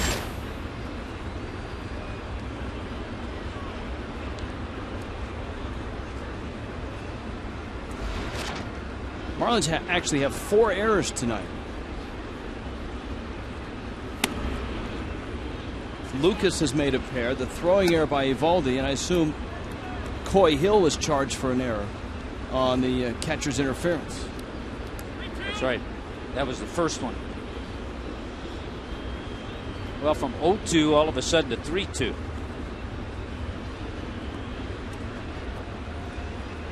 Let's see if Ethier's on the move. He is, and a ground ball is going to find left field.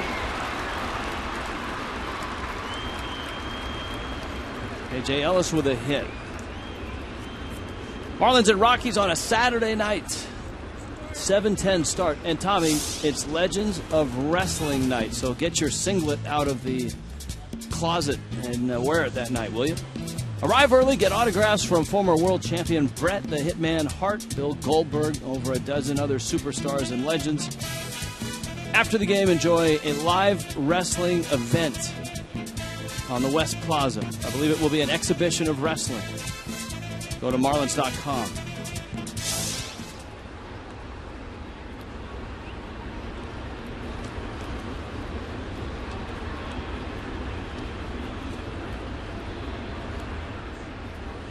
So here now is Hairston. You pointed it out in the first night of this series.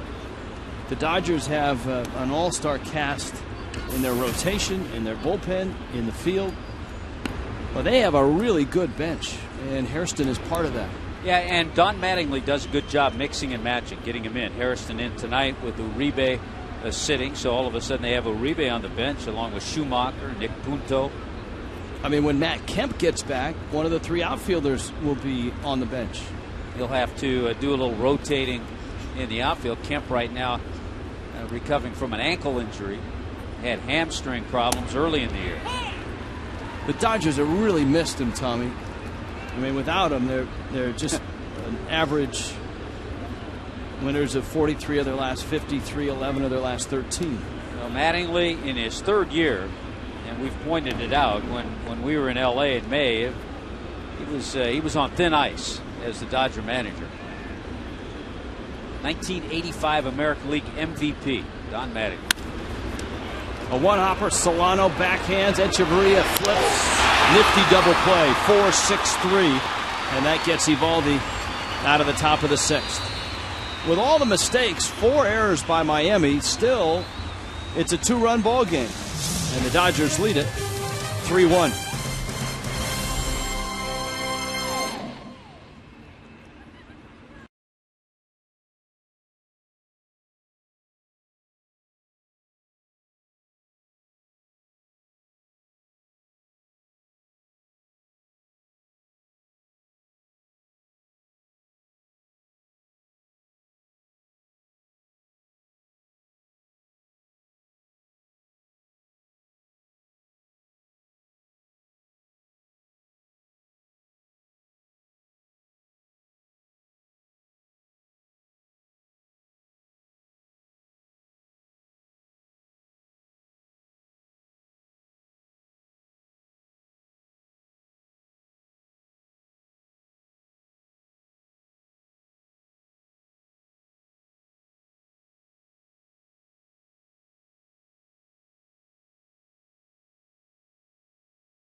Coldest place I've ever been.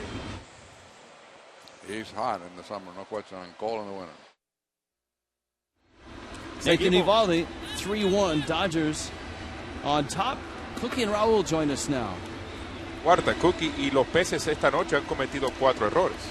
Bueno, Eovaldi durante all the time that he's been on the mound, en el montículo, no digo yo, ha pichado extremadamente bien, excepto su última salida donde le hicieron 11 carreras. Sí. Pero hoy los errores le han costado a él esas 3 carreritas. Lamentablemente. Exactamente. I could listen to you guys all night. What's up, guys? How are you? Hey, tell me. Good. Hey, Cookie, Richie, I have a defensive question for you. When a team, which we haven't seen, the Marlins over the last few weeks have played pretty good defense, but lately not the case. What happens and what can you do to correct that as a team? Well, I think the number one item is just to know the hitter's speed and the velocity of the ball hit to you determines whether you hurry up or not. Lucas had been playing third base a little bit deeper on that position, and every time they hit those slow rollers down the third base line, you know, he got beaten or throwing the ball in the dirt, and it causes the infielders to make errors, and you have to make some adjustments. Y este roletazo al campo corto, del 6 al 3, el out. Guys, I have a theory. Do you think that maybe, you know, the Marlins, seeing this team, it's like a rock star team before the game, all the guys, all the fans out on the field to watch batting practice, they realize that they almost have to play a perfect game to beat them, and so that added pressure of having to be perfect maybe is getting to them a little bit on the defensive side of the ball? Well, that's possible, but I also think the Marlins realize as a team they have to pretty much play a perfect game to beat anybody. True. Absolutely. No question. And also, you know, the fact that these kids have been playing every day for a long period of time now, you know, and we get into the end of August and beginning of September now, I guess the fatigue a little bit coming into play too. Giancarlo Stanton's not showing any of it. He homered in the first and he singled in the third. He swings and misses at a breaking ball there, and it's 0-2. It's good to see him starting to hit the ball the way he can do. How fast did that home run, get out of here. 110 miles an hour. Wow. Folks. That was Tommy Hutton 2-iron right there. yeah. I'm sure somebody's going to enjoy that with whoever won that golf package on the fantasy auction, huh? That's right. Of course, Stanton facing Zack Greinke, who started his career in Kansas City. What a pitcher, no question. He's got all 4. And we were just in Kansas City, and while we were in Kansas City, the newly remodeled Kauffman Stadium is beautiful, and Nice. Cookie Rojas Nice. in the Hall of Fame, and it was great to see. There were a lot of different things that we saw about you, Cookie. We saw you in the Hall of Fame. We saw video of you. We saw your all-star home run many times over, and as well, whenever we went up to get a meal at the dessert tray, guarding the cookies. Nice. I'll tell you, I had great memories there, and thank you so much for bringing How about those those memories back. sideburns? Very nice. Sideburns. Yeah, I saw you driving in George Brett with that base hit. Yeah, you saw me jumping in the pool too. We couldn't get that video, Cookie. We couldn't get the man. footage of that. I promise, in Kansas City when I came over from the Cardinals, that if we ever won the division, I definitely will jump in the fountain. Yeah, the only thing we found was a picture of Freddie Patek walking away from the fountain, just drenched. That must be a Cuban thing, because didn't Jose Fernandez did something similar in Colorado this year, right? That's right. Well, it's nice to win, and that's what it's all about. Here's the 0-2 to Morrison. He got jammed, pops it up, and it's going to be in the seats. All right, guys. Good all right, Tommy. Good to hear from you again. Richie, good to see you, and great job when you will leave us all the time to broadcast those games on the road. So nice job. I appreciate it. Thank you. All right, guys. Yeah, the Cookie Rojas guarding the cookies in Kansas City. A very nice touch. That was a great touch. It made me keep going back, too. Morrison's popped out, flied out. Greinke going strong here in the bottom of the 6th.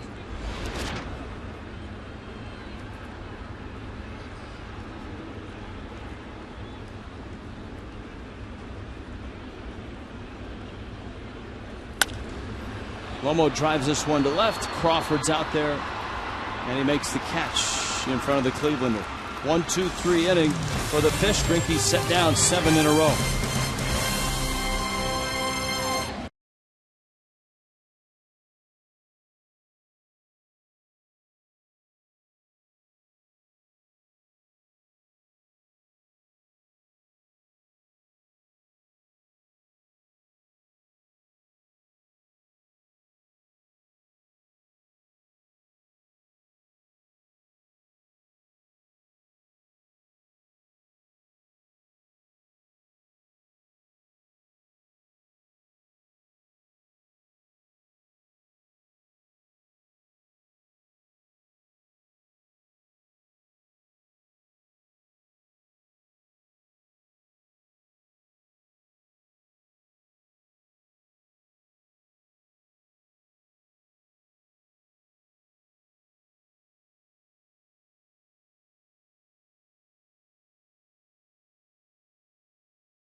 WhatsApp y es presentado por Hialeah Park Casino, abierto ahora.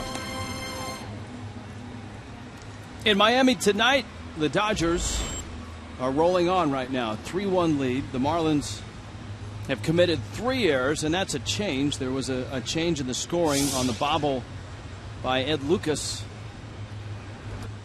from E5 to infield hit. Lucas just a double check. And you know what that does? It just adds to Ethier's legacy as a Marlin killer.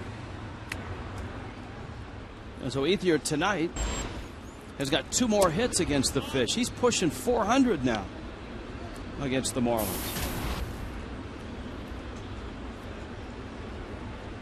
Mark Ellis, Zack Greinke, Carl Crawford.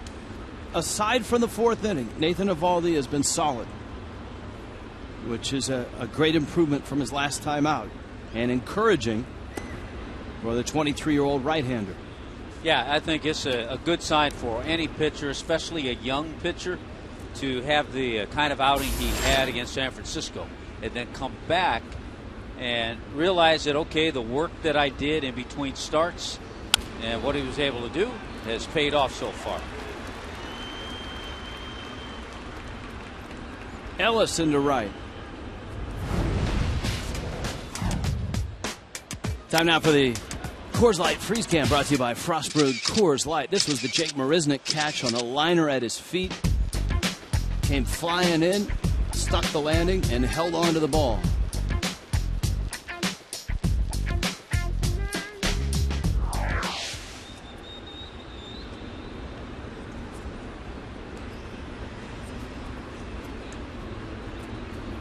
Greinke trying to bunt, and he takes a strike.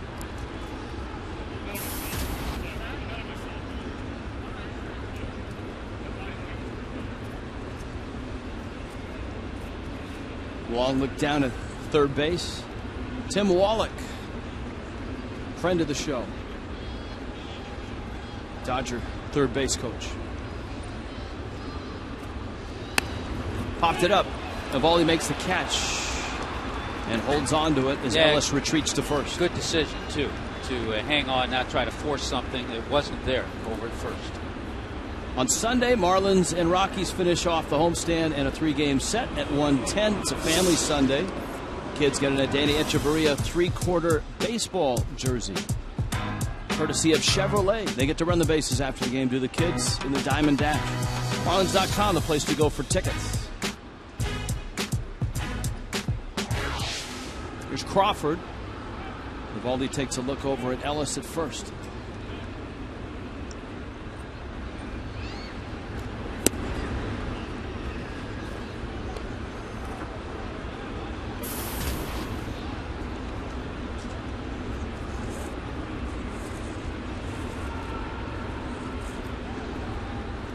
Crawford 4 hits in the series, now with 21 doubles on the year. I don't want to say that Crawford was a throw-in in the deal with the Red Sox, but there was some unknown coming off Tommy John surgery and not having had the best of stays in Boston. Well, yeah, the injuries and the fact that he wasn't the player in Boston that he was in Tampa Bay. No. In 2011, it's a 4-time All-Star. He hit just .255 and swiped just 18 bags.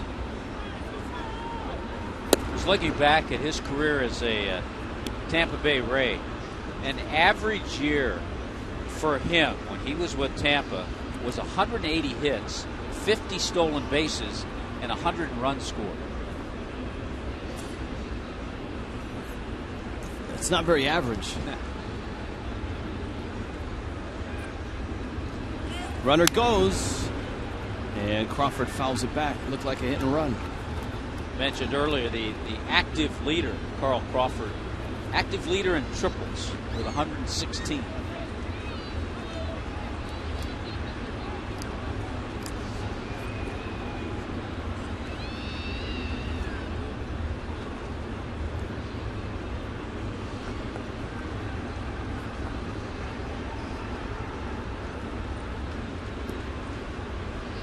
Two. And of course, Crawford saw it all as a Ray. He was back in the day, I believe he played for Lou Piniella when Piniella managed there, and then Joe Madden arrived. They were the Devil Rays back then. Joe Madden arrived, really turned things around. 9 seasons in St. Pete. I think one of the hardest things to do or decisions to make, obviously it wasn't for for Boston, but when you give a guy long-term money, and we'll have to check in a couple of years on Michael Bourne, when you give a guy long-term money who's a speed guy, the legs are usually the things that go first. A little different for a power guy if you give a power guy long-term, but it's always interesting to track the career of a speed guy that gets that long contract. And I think he's owed something like Carl Crawford's owed like $20 million a year for the next 4 or 5 years. 5 more years, Yeah. $103 million. Hill has it carom off of him, and a wild pitch sends Ellis down to second.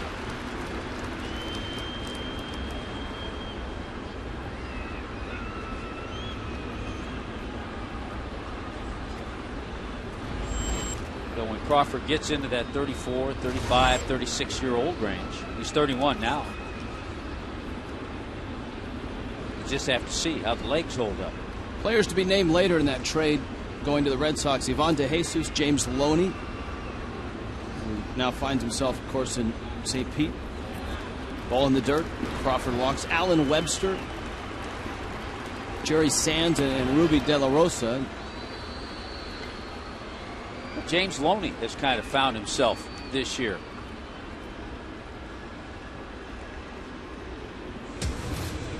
Coors Light cold hard fact. Last night's solo homer.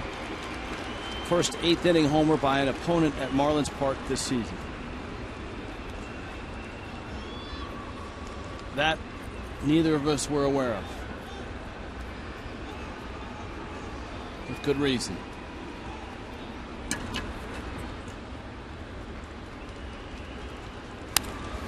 Ground ball. Lucas out there. Turn. Safe at first. Dodgers still alive in the inning at the corners. Crowd wanting the double play. Lucas made a nice stop. Solano's turn just a bit late. Well, there's that guy Puig again, swinging at the first pitch, but a good play by Lucas, a tough guy to double up because of his speed, so Puig is able to beat out the possible double play. And so far the Marlins and Nathan Eovaldi have held Puig. He's 0 for 4 tonight. In fact, Puig in the series is just 1 for 11, but that one was significant. It was the home run last night.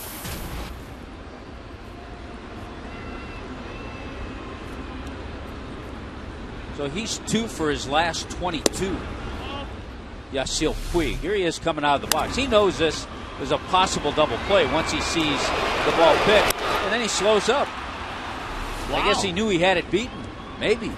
That was too bang to slow up. That's part of the Puig mystique. Is there is a lot of baseball that when you watch him play with all the physical attributes and ability, when you watch him play, there are things that tell you he really doesn't know the game that well, and it's a learning process for him.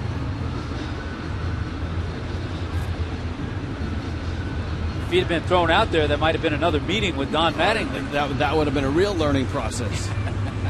I mean, if he doesn't, I mean, that was bang. If the call goes, say it was a bad call and it went the Marlins' way, well, we'd be looking at that video in a completely different light.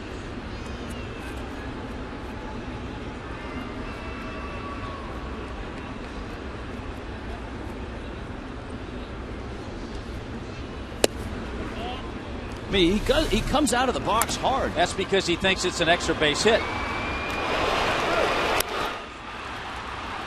Boy, you have to wonder if he knew how many outs there were, if he thought that was the third out at second base.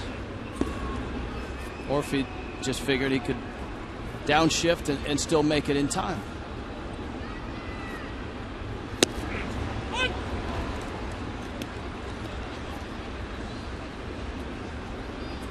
Of course, after his comments about the media the other day, I don't know that there will be a question lobbed his way about that.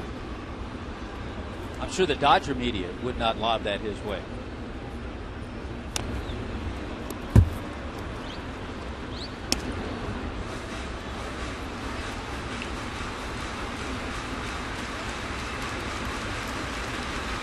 Counts 3-2 to a really good hitter, Adrian Gonzalez, who was lined out, walked, and struck out.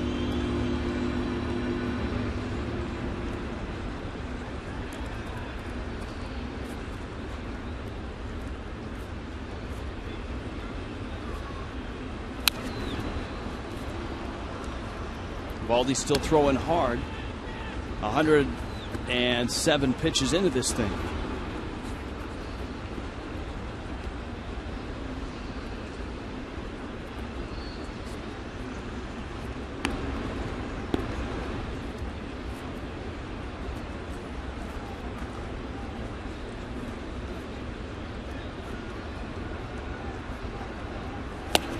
Swing and a miss. Valdi at 98. He strikes out Gonzalez for the second time tonight. Still just a 2-run ball game. Los Angeles up 3-1.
Dodgers on top, bottom of the 7th. Just curious half inning for Yasiel Puig after the inning ended.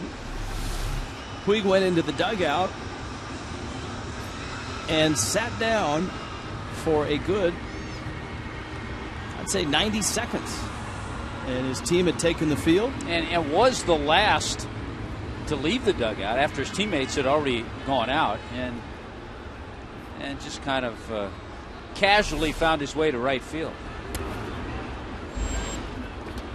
Don't know if he's upset at himself. Maybe he did forget how many outs are, or if he's, I mean, it looks like he's angry about something.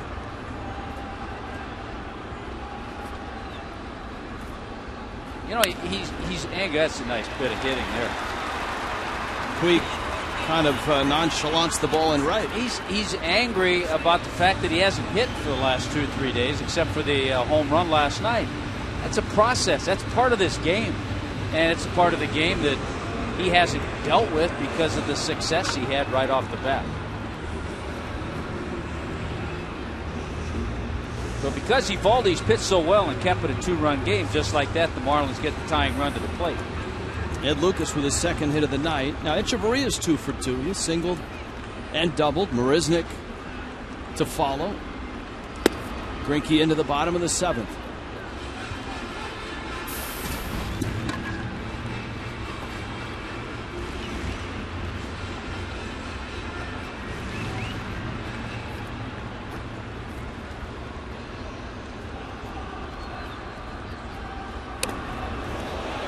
And Echeverria trying to bunt.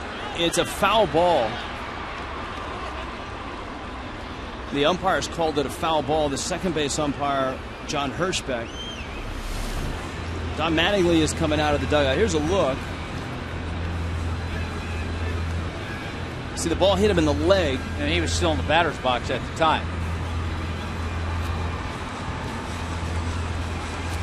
It also hit him in the hand. But since he bunted at the ball, it's a strike.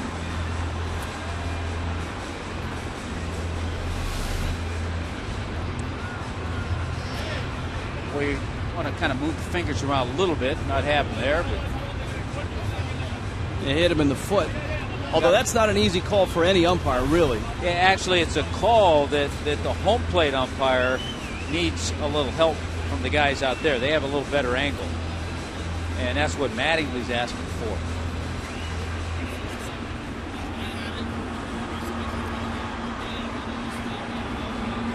Mattingly seems okay with the explanation. They're going to bring Ed Lucas back to first. That was not a sacrifice attempt. That was an attempt by Echeverria to bunt for a base hit. Marlins a couple times have had something going in this end of the order, and both times it's fizzled out. You would expect if they get a couple runners on, that in the 8th spot where Coy Hill is, and obviously the pitcher spot, Mike Redmond might take a shot with a pinch hitter or two.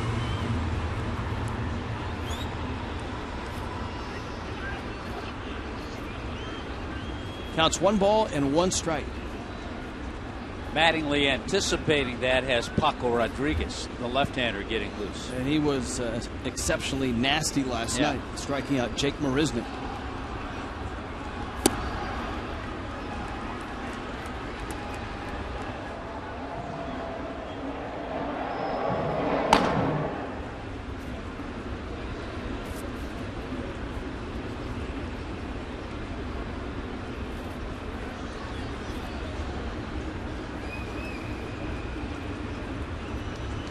Slow breaking ball, and Echeverria pulls the trigger on it, fouls it 2-2. Been an entertaining series from the get-go. The Marlins won game 1. Last night a tie game. Puig untied it with a homer in the 8th. Here tonight, sloppy play by the Marlins allowed the Dodgers to get 3 runs in the 4th. And it's a 3-1 game in the bottom of the 7th.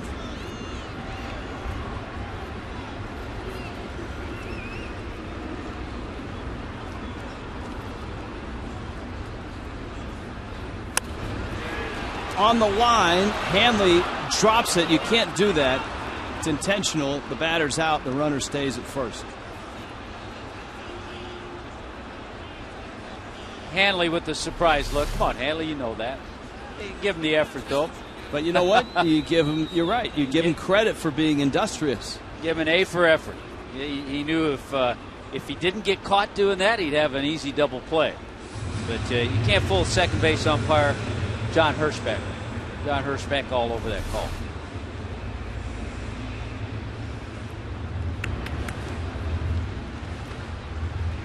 Now Marisnick. Lined out, bounced out. I'll tell you what, Jake Marisnick tonight has had 2 real nice swings. He just wants to find a hole somewhere. He tries to bunt and fouls it back. The Marlins have apparently seen something with Jerry Hairston down at third. Echeverria trying to bunt. Now Marisnick trying to bunt. And with Marisnick, I mean, he's 6'4", but he can really run. He can run, but I'd still rather see him swing the bat. Without a doubt.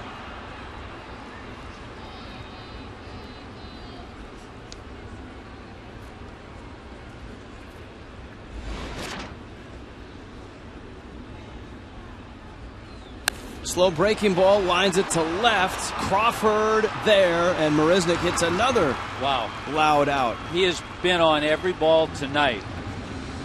The line drive to right, the 1-hop shot to second base, and he hit that ball well to left.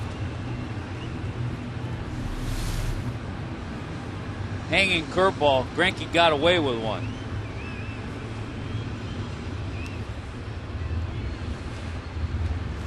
Coy Hill now has struck out twice.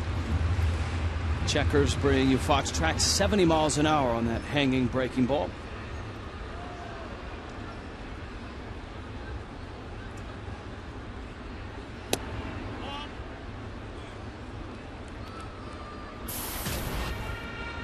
Well, you watch Zack Greinke pitch.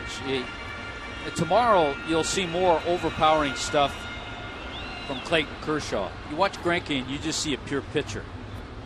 He works the plate inside, outside, takes a little off, adds a little, curves, sliders, and gets outs. And he gets 3 of them here in the 7th. 3-1 Dodgers.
Hanging slider, a bullet by Giancarlo.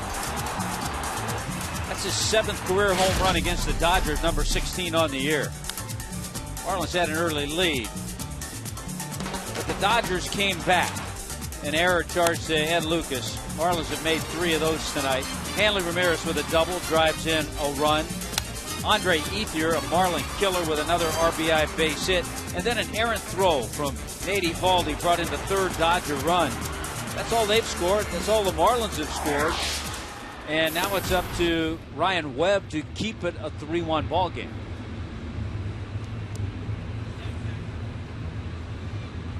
So Webb enters. Eovaldi, his night tonight, much cleaner than his last start. In fact, Eovaldi 7 innings, 2 earned runs, 1 unearned, 5 strikeouts, and 2 walks. Greinke has gone 7. He has punched out 7, and he hasn't walked a soul. And right now that Dodger bullpen is quiet. Well, we have a chance. Let's check in with Craig Minervini. Craig? Well, Rich, thank you very much. The New York Yankees were the first team to regularly start wearing numbers on their jerseys. That began in 1929. They've retired 16 numbers in their history, and among those retired, yes, the manager of the Los Angeles Dodgers, Don Mattingly. Donnie Baseball had a magnificent 14-year career with the Yankees wearing number 23, although the first 2 years he actually wore number 46. And then he established himself in 84, number 23 ever since, even when he came back as a coach. Now, here with the Dodgers, though, Mattingly is number 8 because a guy named Adrian Gonzalez is wearing number 23. And I asked Donnie, what about number 8? Any significance? He looked at me and said, of course. He said, Yogi, what better reason than wear number 8? Hey, Donnie Baseball, 307, over 2,100 hits. Back injury caused him to end his career short. Had some amazing years. There's been Hall of Fame talk about him over the years, but maybe because his career was cut short, his numbers don't stack up to everybody else. But you look at him, if he had a few more years, they certainly would, and maybe an injury shouldn't stop you from being a Hall of Famer. What do you guys think? Well, I think there's an importance to longevity. That went into left field, a base hit by Hanley Ramirez. Mattingly in 1985, when he won the MVP award, hit .324 at 35 home runs, 145 RBIs. You know, for the last 6 years, his son has been in the Dodgers organization. His son Preston was a late first-round pick back in 2006. And after 6 years in the minor leagues, never got above A ball, but is headed to play basketball at Lamar for Pat Knight. Lamar University, the former home of Kevin Millar from Lamar. Hanlon Ramirez at first. He's running on the pitch. Coy Hill's throw, and not in time. Ramirez steals it. Well, Hanley not taking any time, realizing he could get a good jump off Ryan Webb, did, and beat the throw.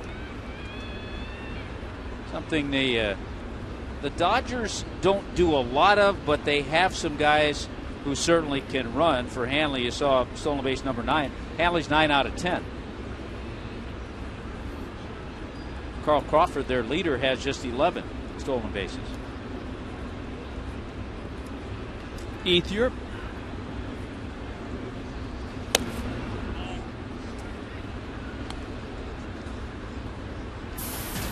Two and 0.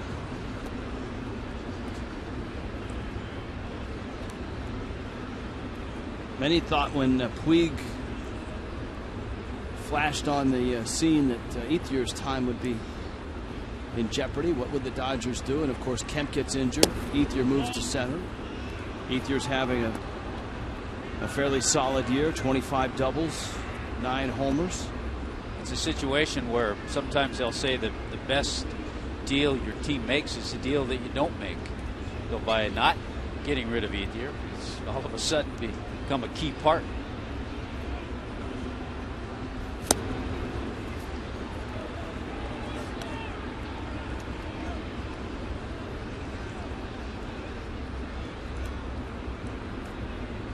Ethier, an original Oakland Athletic, traded to the Dodgers in the ill-fated Milton Bradley trade.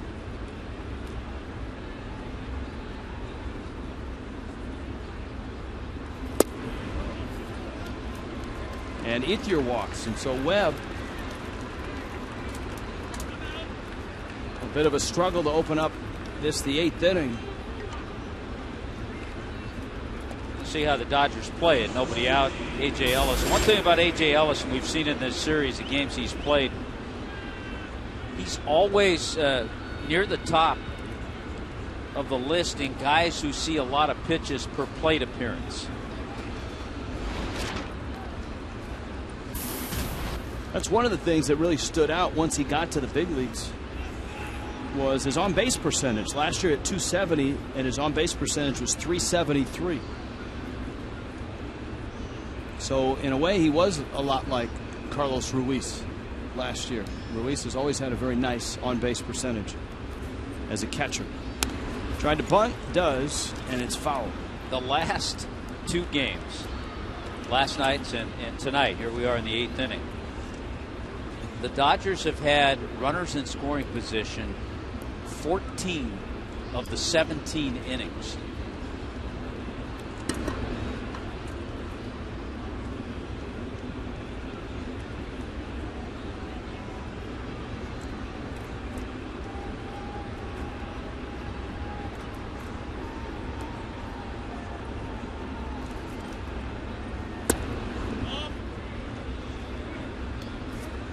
Ball and a strike.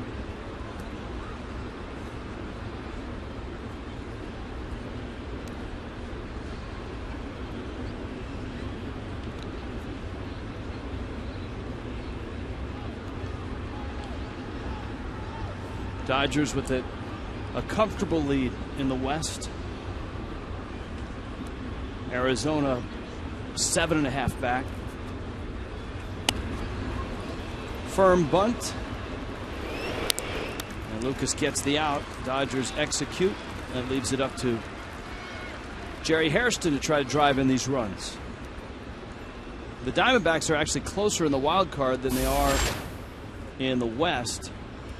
And they still have a ways to go in the wild card as well. 5 back of the Reds. St. Louis has won today, 8-6. They beat Milwaukee. Now the Reds are leading Arizona 8-4 in the top of the 7th. That could push Arizona without a loss to 6 games back in the National League wild card. Infield's in, and Hairston sends one out to center field. Marisnick gets around it. Tagging at third is Ramirez. And the throw goes to third. Ramirez will score. And the Dodgers make it 4-1. Dodgers playing a little what they used to call Dodger baseball. Base hit, stolen base, a walk, a nice sacrifice bunt by A.J. Ellis. And on a high fastball, Hairston gets the fly ball deep enough to score Ramirez from third.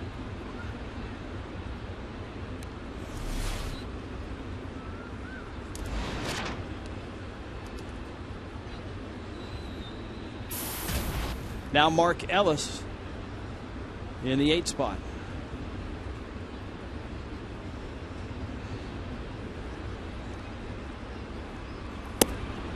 So while there's a lot of baseball to be played, a lot of people in Los Angeles, and rightfully so, are looking forward to the postseason. There are bigger leads certainly out there. The Braves 15.5 games up. But the Braves, as we mentioned earlier, they'll have to deal with that Jason Hayward injury, out for 4 to 6 weeks with broken jaw. Mark Ellis is hopeful to get back into the postseason. Ellis was there on 3 different occasions with Oakland. And in all 3 cases, the A's went down in the division series.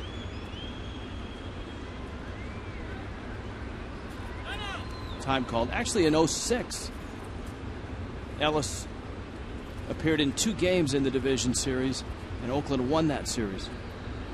A loss in 02 and a loss in 03.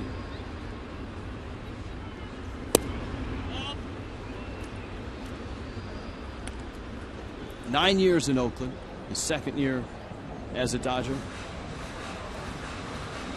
I know you know the other second baseman out of the South Dakota area, Rapid City, same city that Mark Ellis came out of, because he was an Oakland second baseman. That would be Dick Green. There you go. Ball in the dirt, smothered by Coy Hill.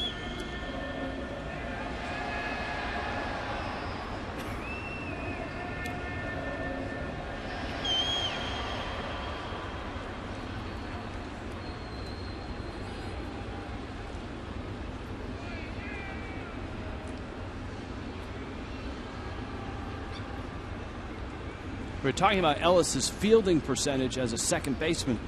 The 2-2. Bouncer to short. Echeverria on to first in time. And Webb gives up a run, and the Marlins find themselves down 3.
4-1, Dodgers on top, bottom of the 8th. Everybody loves ice cream, don't they, Tommy Hunt? MLB.tv is the best way to keep up with all your teams in Major League Baseball. Every out-of-market game, online, your favorite mobile and connected device. Visit MLB.tv today. MLB.tv, baseball everywhere. Zack Greinke, 91 pitches in, out there in the 8th. Juan Pierre will pinch hit.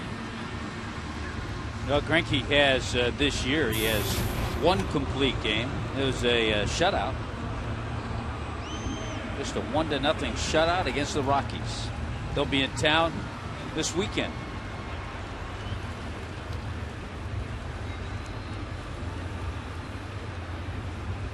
Top of the order follows Yelich, then Solano. That talented Dodger bullpen is ready if needed. Belisario was up. And if Don Mattingly should choose to, he can go get him pretty quickly.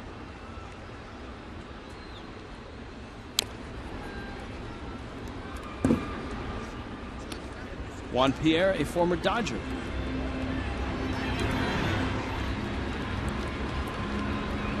Saying hi to a few friends before the game around the batting cage.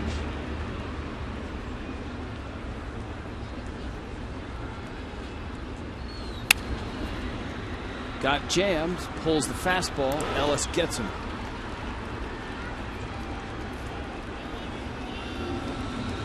AT&T Uverse every night brings us our poll question. Has Hanley's reception been proper?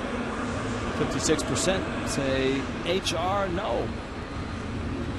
Yeah, I think it's certainly a personal thing. I think if you look at the big picture, you have to realize all the good things Hanley did. The player that he was, Rookie of the Year, batting title. But people remember some of those, the bad year or two toward the end. Incident with Freddie Gonzalez. Yelich smacks that one to left. Crawford makes a running catch. That ball was well hit. Crawford's had a busy night in left. Well, the kids have hit the ball pretty well. Christian Yelich. I think a lot of left fielders are starting to honor his power. Remember, Yelich drove one over the head of Crawford earlier in this series. This ball hit extremely well. Onto the warning track goes Crawford. And Marisnik has hit the ball hard all 3 times tonight.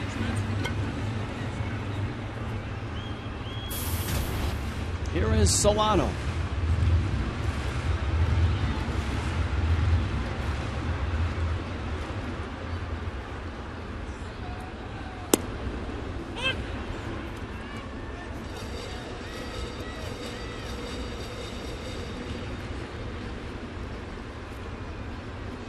Braves won on a late home run, a 10th inning home run by Chris Johnson. They beat the Mets 4-1. Cardinals won. 73 wins now for the Cardinals, trying to creep closer to the Pirates. The Pirates lost, and that's a final now. Ian Kennedy. We saw a video of Ian Kennedy and Zack Greinke all tangled up in blue. Ian Kennedy beats the Pirates 2-1. Solano sends it out to right center field. Puig on the run, and he makes the catch. 1, 2, 3 inning for Greinke. 8 pitches. He could finish this thing.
very good tonight.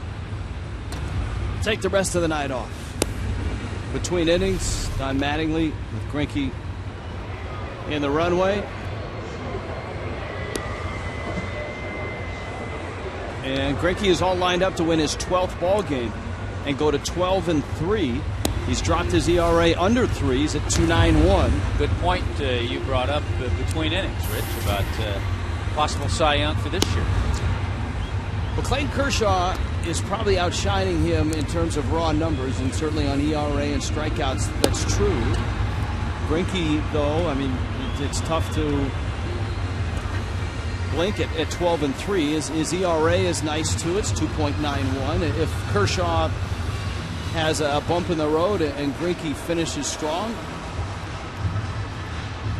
who knows? Maybe that $1 million incentive for winning the Cy Young could come his way. Now you got Kershaw second in the league, only by 5 strikeouts, second to Matt Harvey, and Harvey may be shut down after a few more starts. They have an innings limit on him, so he may lead the league in strikeouts.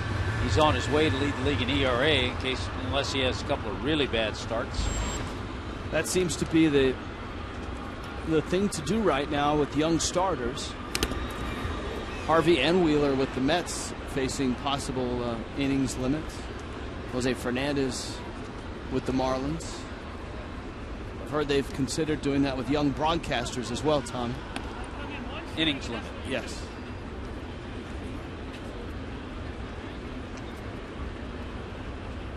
Not old broadcasters, though. No, which means you and I are in it for the duration.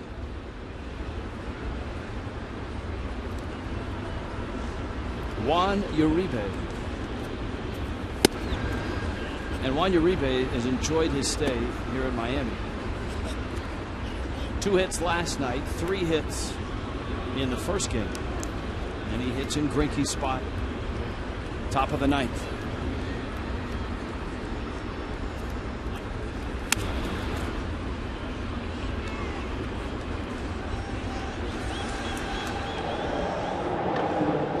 Kenley Jansen.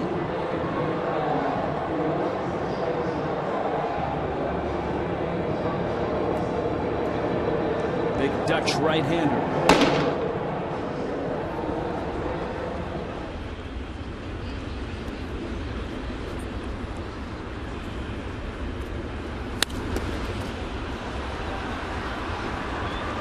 Sometimes Uribe looks like he's just about to fall over when he takes his swing. Well, he sits on fastballs. We saw him hit fastballs when he had 3 hits the other night against Jose Fernandez. And even though Caminero fired a 96-mile-an-hour heater there, he was all over it. I know he pulled, he darn near pulled it at an extreme angle. And he does there. I mean, that's hard to do for a right-handed hitter, to pop a ball up over your left shoulder and back up 2 levels. You have to really be out in front to do that.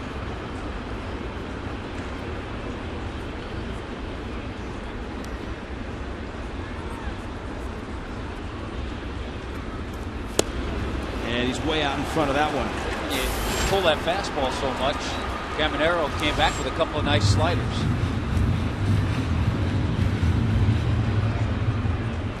Well, I thought that is something that is really important for a catcher, especially a catcher with a little experience and a young pitcher, to watch a hitter, watch his feet, watch how he adjusts or swings and pitches, which will then help you make the call for whatever pitch you want to come back with.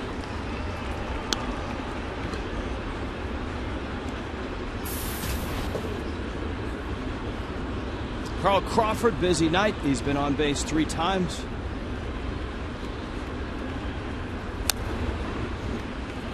Caminero out in front, 0-2. So the Pirates lose a game in the standings.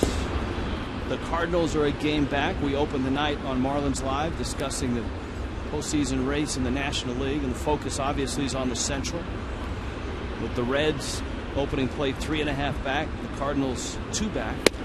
Cardinals have won, so they're 1 back, and the Reds are trying to finish off the Diamondbacks 8-5 in Cincinnati in the 7th. They could be 2.5 back. Nice game so far by Shin-Soo Choo. 3 for 4 with a home run. 16 home runs for Choo.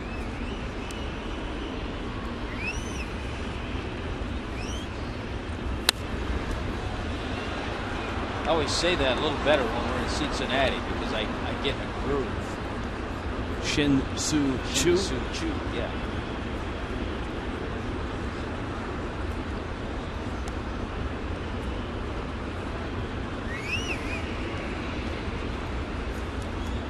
Reds fans are just hoping that people are saying it in the postseason. Yeah, they are. Dusty Baker's hoping he's writing him in the lineup, top of the order. While many people felt the extra wild card team would dilute the fields, I think what we learned last year and are seeing again this year is it has sharpened the value of winning the division. Teams want to stay the heck away from that one-game wild card game. Ask the Rangers, ask the Braves. Yeah. Hey, nice stuff by Comedy's Caminero. A couple of strikeouts. Just a good old heater that he throws by Carl Crawford. Well, you look at in league leaders at on-base percentage, and the two guys at the top, Votto and Choo. That's another reason you got to be careful and watch out for the Reds. Here is Puig. Now Puig tonight is 0 for 4. He's reached on an error and on a fielder's choice. See a 1 for 11 series that won the home run last night. Fouls one back.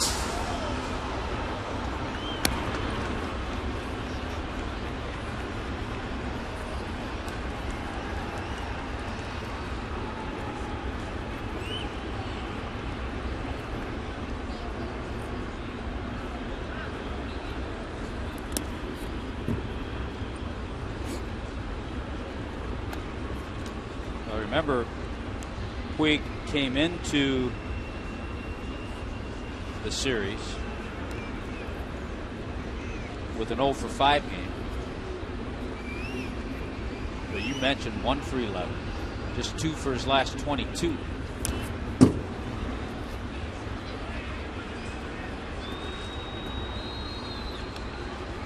Caminero doesn't look too interested in throwing anything around the plate for Puig.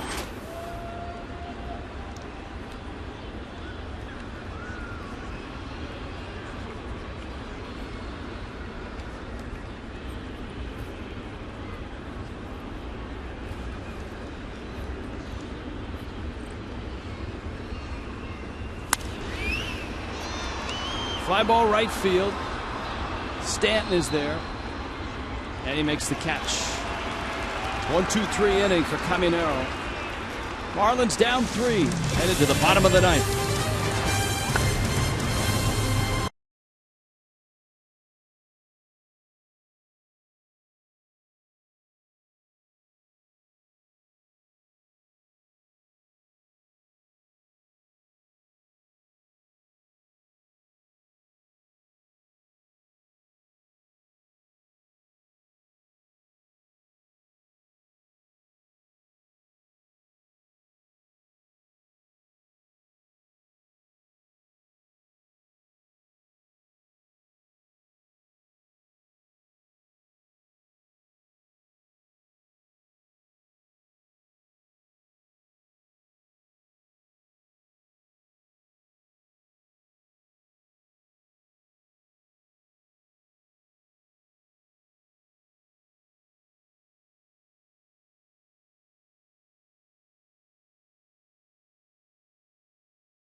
It's the bottom of the ninth in Miami. And Juan Uribe will stay into the ball game. And Uribe at third base. Kenley Jansen takes over for Zack Greinke, who went 8 very nice innings, gave up a run, struck out 7, didn't walk anybody. Well, the first guy he'll match up against, and I'm sure he's happy to do so with nobody on base, will be Giancarlo Stanton, who homered earlier. And for Stanton, his 7th home run against the Dodgers in his career. Giancarlo's hit 39 of his 109 home runs against the National League West.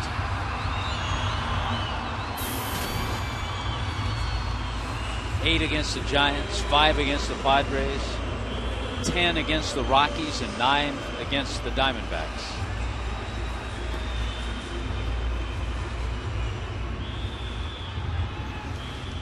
Jansen was overpowering last night. A cavalcade of arms came out of the Dodger bullpen. Jansen was the 6th last night, and he had a 1-2-3 ninth inning. What's really helped him too, Rich, is an improved cutter. He used to be a guy who threw a little bit harder, upper 90s, but he overthrew, and he developed a nice cutter. That's been a big pitch for him. Well, he had a big arm as a catcher. He had a couple of huge caught stealings as the catcher for the Netherlands in the 2009 World Baseball Classic. I wonder if he ever mentions that to Hanley. Yeah. I think Hanley was one of the guys he caught. He was.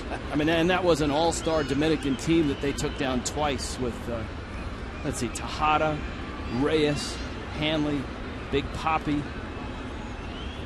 I want to say Cano was in that infield too. One of them had to DH every night. They just couldn't deal with Randall Simon, though. That's right.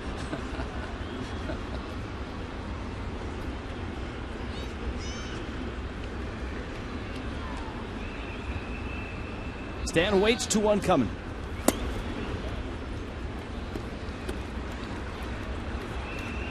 Again, just watching Stanton and his takes when he takes pitches out of the zone is a good indication.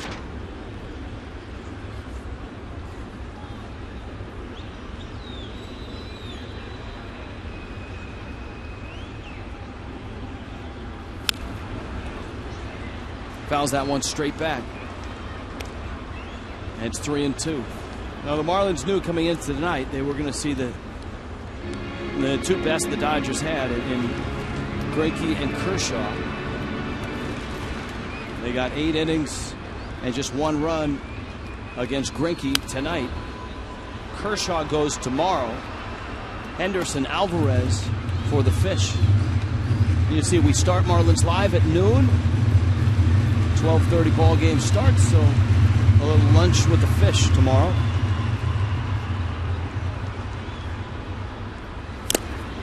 And down goes Stanton. And as hot as Stanton has been, that's impressive stuff from Jansen. Well, 93, little cut to it. Good movement. Toyota Trend tonight. Logan Morrison, all 9 games this month at home. Hitting .395. But tonight,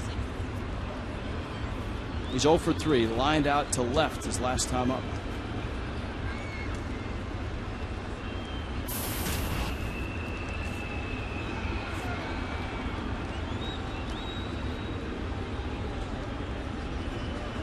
The Cubs are losing tonight. Of note in that game, Parkland's Anthony Rizzo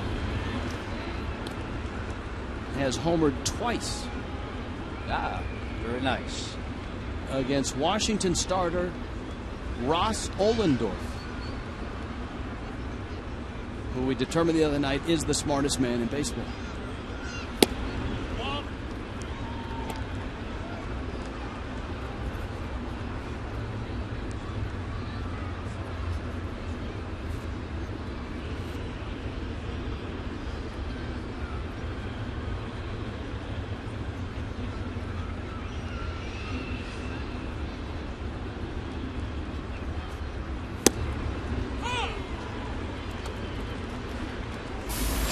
talk about Clayton Kershaw in the ball game tomorrow. Decision for Mike Redmond with Logan Morrison, a lefty bat, Christian Yelich, a lefty. Lefties against Kershaw this year are hitting 147. In the air, shallow left, Hanley's out, and he makes the catch.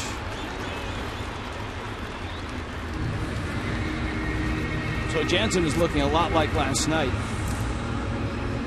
Retired all 3 last night. He's got the first 2 here. Ed Lucas for Miami. Kelly Jansen just comes on and does the job. He doesn't have a lot of flair, not a lot of flash. He's got others in his bullpen that do. But he just comes on and cuts it, throws hard, and gets out. Talked about that delivery, having been a catcher. It's a way of hiding the ball a little bit too, so a little tougher for hitters to pick up.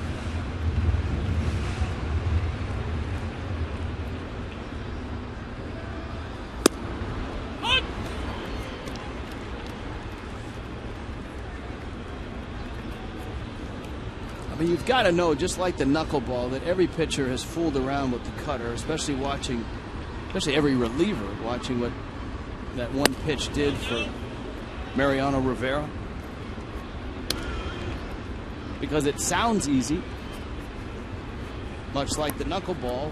I mean, every baseball player feels that they can throw the knuckleball. Guys do it in practice.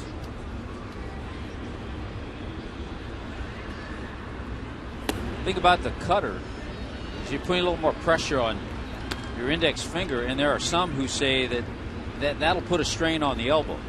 And sometimes the cutter and the elbow don't go hand in hand.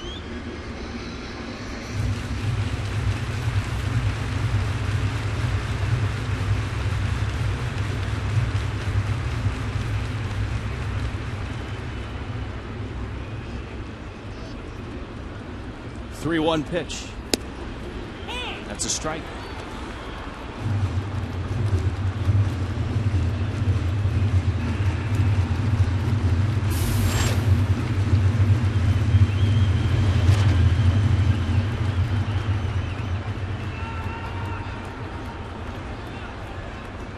Kenley Jansen. A 3-2 pitch coming to Ed Lucas. 2 outs in the 9th. Lucas stays alive. In baseball tonight, Ichiro got his 4,000th hit as a professional.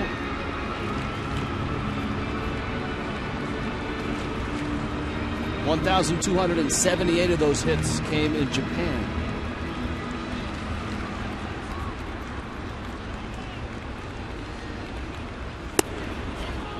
Jansen thought he had a strikeout. Lucas instead draws a walk. Jansen was walking towards the dugout. It's pitch number 7. It was pretty good. Had plenty of the plate, and it was at the knees.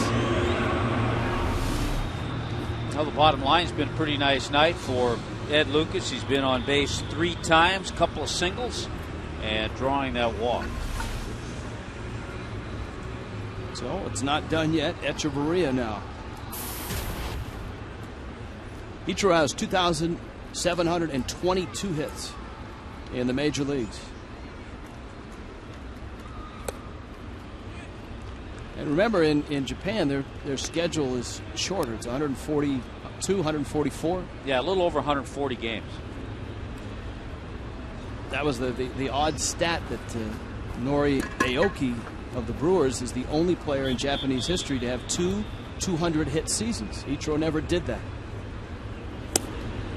Pretty incredible when you think about it, the number of games. And the other thing that's incredible, 2,722 hits. This is only his 13th season.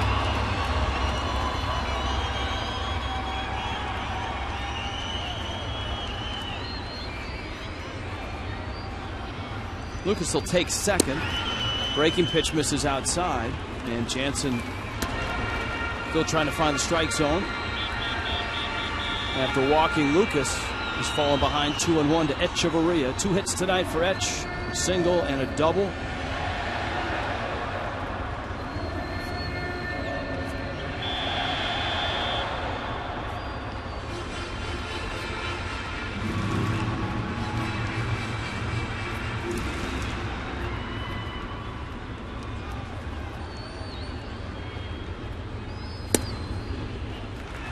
Fastball in. Jake Marisnick is on deck. Maybe Kenley Jansen needs a ground crew back out here to fix up the mound a little bit. He had trouble last night before he threw to a batter. The ground crew had to come out and do a little yard work.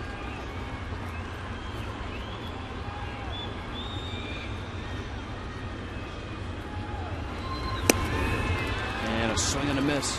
That's 3-2.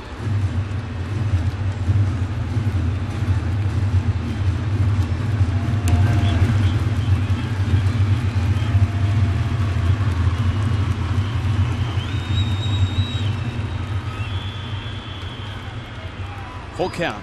2 down. Lucas at second. Marlins need 3. Echeverria, left center field. It's deep. Ethier on the dead run makes the catch. Bangs up against the wall and holds on. And the ball game ends 400 feet from home plate. Jansen gets the save. Ethier a jolt when he banged into the fence. And the Dodgers have taken games 2 and 3 of this 4-game set. They beat the Marlins 4-1.